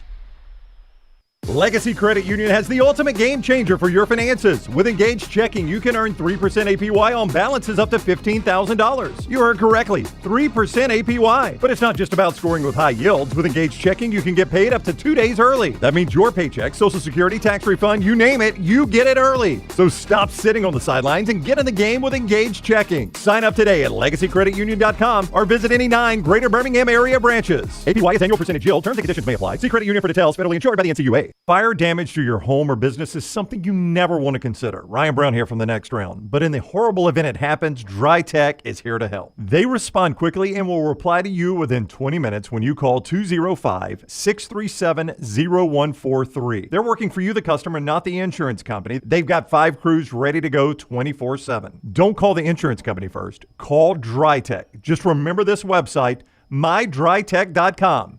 That is mydrytech.com. Stop by the New York Butcher Shop and pick up the finest in certified Angus prime beef steaks and burgers, premium pork chops, ribs, and all-natural chicken cut to order just for you. Their chef-prepared entrees and side dishes are the perfect dinner-to-go choice for your family and are ready to heat at home. With a great selection of fine wines and desserts, the New York Butcher Shop is your one-stop dinner shop. 2 locations to serve you, Cahaba Heights and on Highway 119 in Greystone. The New York Butcher Shop. Rare quality, well-done service. Hey, let me tell you about our friends at Urology Centers of Alabama. Compassionate and comprehensive urological care with 35 physicians, 17 locations across Alabama. Their patient-centered approach to all of your urological needs. Remember, they've got that new men's health center. It is beautiful, helping men with a wide range of sensitive male issues in a comfortable environment. You can always go online, visit urologycentersalabama.com, schedule an appointment with one of their many urologists today. Tournament time is almost here, but any time is a great time to jump on with MyBookie.ag. When you sign up at MyBookie.ag, use code NEXTROUND for a special sign-on bonus. You can use that bonus right away. Win once with it, it is yours and yours forever. Not like some of the sites that make you win 5, 6, 7, 8, 9, 10 times before you keep the bonus. You win once at MyBookie.ag, it is yours forever. Basketball tournaments, NBA, the start of Major League Baseball, NASCAR, and golf. Bet anything, anytime, anywhere. MyBookie.ag, code NEXTROUND. The wait is over. Tonali has arrived. Beautifully distinctive Italian styling and performance. Come test drive the all-new 2024 Alfa Romeo Tonali plug-in hybrid at Alfa Romeo of Birmingham. The all-new Tonali offers best-in-class horsepower and torque, fastest 0 to 60 times in its class, plus best-in-class range with full electric charge. And best of all, qualified Tonali leasees are eligible for up to $7,500 EV tax credit factored into your lease. Hurry down to Alfa Romeo of Birmingham and experience the all-new Tonali. Hang out with the Next Round on the go. Whether you're driving to work, running errands, sitting on the beach, or you just need a break from the real world, we can keep you company. Check out the Next Round, Mystery Fifth Hour, and our other shows on your favorite podcast app. We'll meet you there.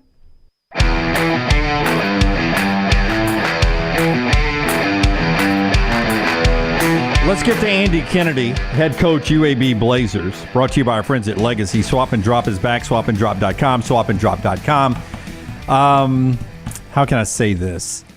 Man, I love you so much. And you finally did what I wanted to do a lot of times watching basketball, especially some of y'all's games, when you went all in at the end there and got ejected. Full Hoosier mode. It didn't end up inspiring the team down the stretch like I'd hoped, but tell me what goes through your mind when you finally, or does anything go through your mind when you finally, do you lose your mind when you finally go, I'm all in, I'm going to let the officials know how things are going right now? Well, I'm a big believer in this, guys. I believe passionate is good, emotional, not so good. So I've always tried to be very passionate, but not super emotional, because I think you just don't have the ability to calculate properly when you're emotional. You know, I've been coaching at UAB now, coming to the end of 4 years, and I've never gotten a technical foul. I've been coaching. By the way, that's amazing. I've been coaching for 17 years in Division I basketball, and I bet I've had less than 10 technicals total and never been ejected. Close one time, ironically enough, in Tuscaloosa when I was at Ole Miss, but never ejected. So here's what happened. So first half, man, we're playing lights out. Obviously, it helps when you make 65% of your shots. We scored 61 points in the first half. But even in reviewing the tape, more so than making shots, I thought our execution, I thought our decision-making, we were just really on point. Didn't close the half very good. And Quinterly kind of went on an 8-0 run on his own, hit about a 30-footer on us, so it's down to 15. Kind of deflating a little bit because we'd played so well. Start the second half, and we miss a couple shots, couple bang-bangs. And my frustration, and I knew the first, when I approached the official in an aggressive manner, in which I did realize that I was going to get a technical. I realized that. Then what transpired after that, I couldn't get him to acknowledge me, and so I continued to follow him. And then, you know, lucky from left field, and one of the other officials who had nothing to do with nothing, he just kind of came in and zinged me. That was not the intent. But I was hoping, to your point, Jim, I was hoping it would at least give us, galvanize us a little bit, get us out of the stupor that we were in. And unfortunately, that didn't occur either. But in the first half, my whole point was Memphis was really struggling to score. They were staying in the game via Quinterly with his speed, which you guys are both very aware of, with his speed of getting through our defense and driving it into the lane with really with no plan, drawing contact, getting to the foul line. We were struggling to begin the second half in the same mode. We couldn't score. We couldn't stop them. So what did we do? We tried to drive it downhill. We're very, very mediocre in most areas throughout the course of the season, but we're one of the best in college basketball. As a matter of fact, the 23rd best in college basketball at getting to the free throw line. And so we were just trying to get back, stop the bleeding a little bit, didn't get the same whistle. So I wanted to make sure that point was made. I think I made it. And then again, things took on a life of their own. You know, I think I've seen more double-digit halftime leads blown in college basketball this year than I've seen in maybe my lifetime of watching college basketball. We know in the NBA, no lead is safe, but typically up 15, you feel like you're in a pretty good place. But I've seen Houston twice this week against Baylor and against Oklahoma blow massive leads and ultimately win the game. But, you know, when you go in up 15 at half, how do you get your team? I mean, what is the message typically in that spot?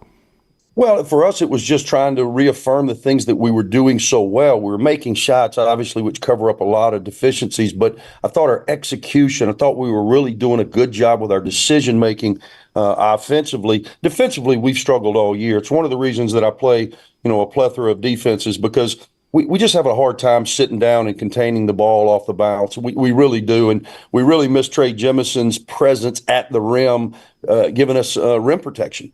So we've just struggled, guarding the ball, and Memphis is outstanding. They've got one of the, I think they've got the best roster in the American Conference, and they're a super dangerous team, and especially playing in that environment. It's the first time I've been back in FedEx in a few years, and they were really excited, over, close to 14,000 in there, great energy, and they were making shots.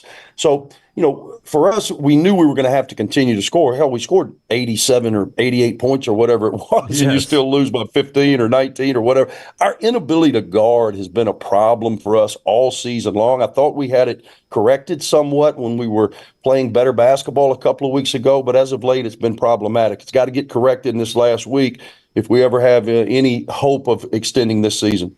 Listen, I know that basketball, high school basketball, is not exactly the way it was when I was growing up. And Birmingham had a great reputation in that, and I know you like to recruit local too. But one thing I love about this league, you're in a place like Memphis in that area, which has great high school basketball. You go to New Orleans in that area, which high school basketball, South Florida.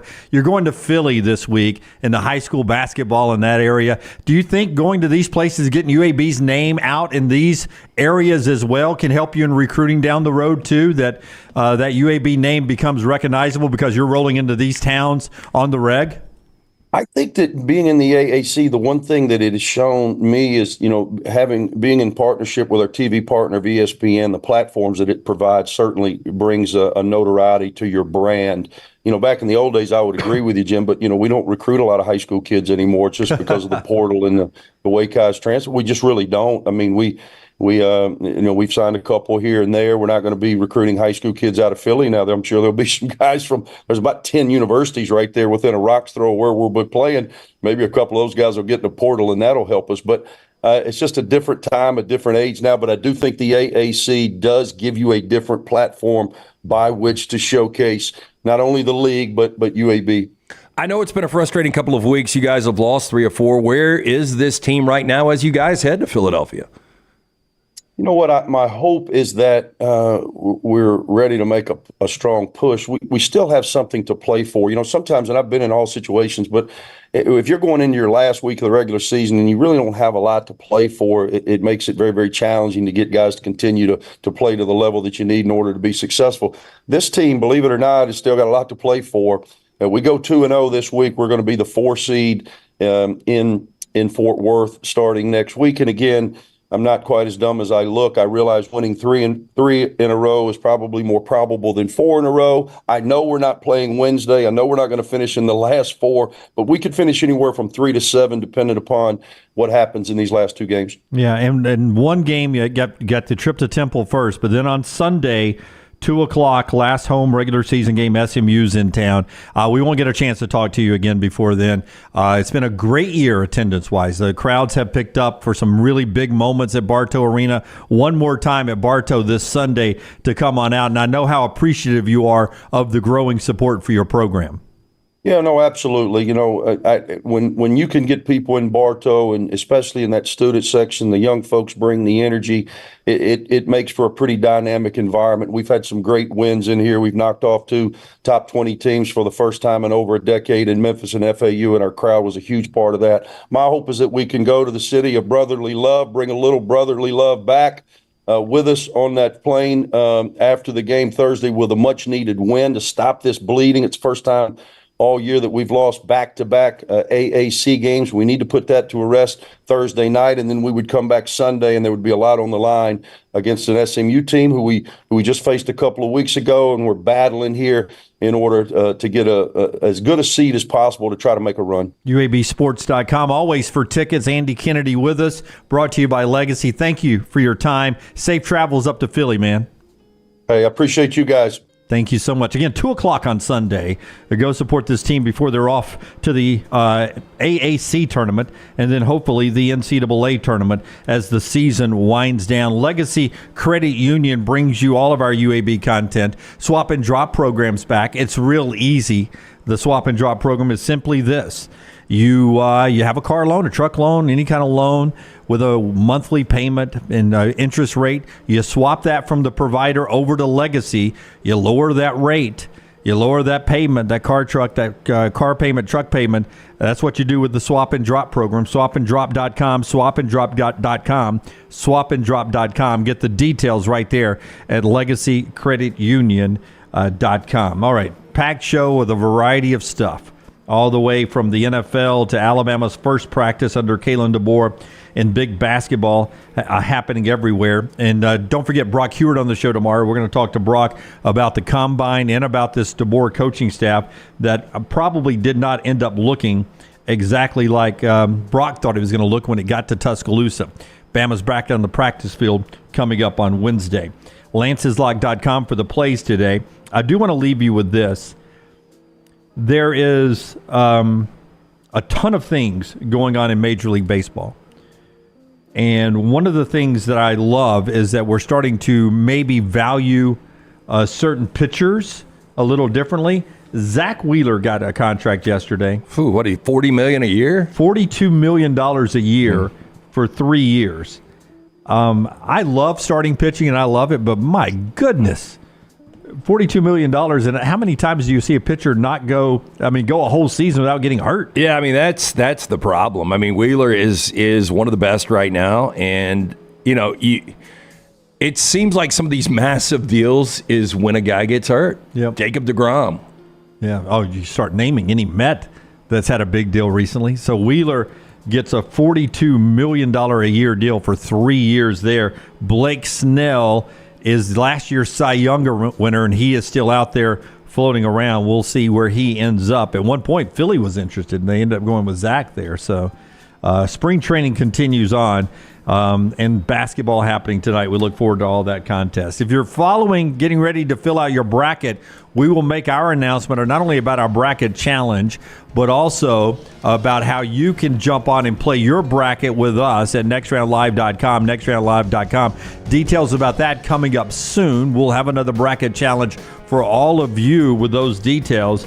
Keep in mind that Houston has now lost 3 players who are support players to season-ending injuries. The most recent JoJo Tugler, 6'7" defender, only a 3 and 4 guy, but one of their better defenders. He's done for the year as well. That Houston team taking on a little bit of water as we approach bracket time. We're back with you tomorrow. Until next time, God bless you and God bless America.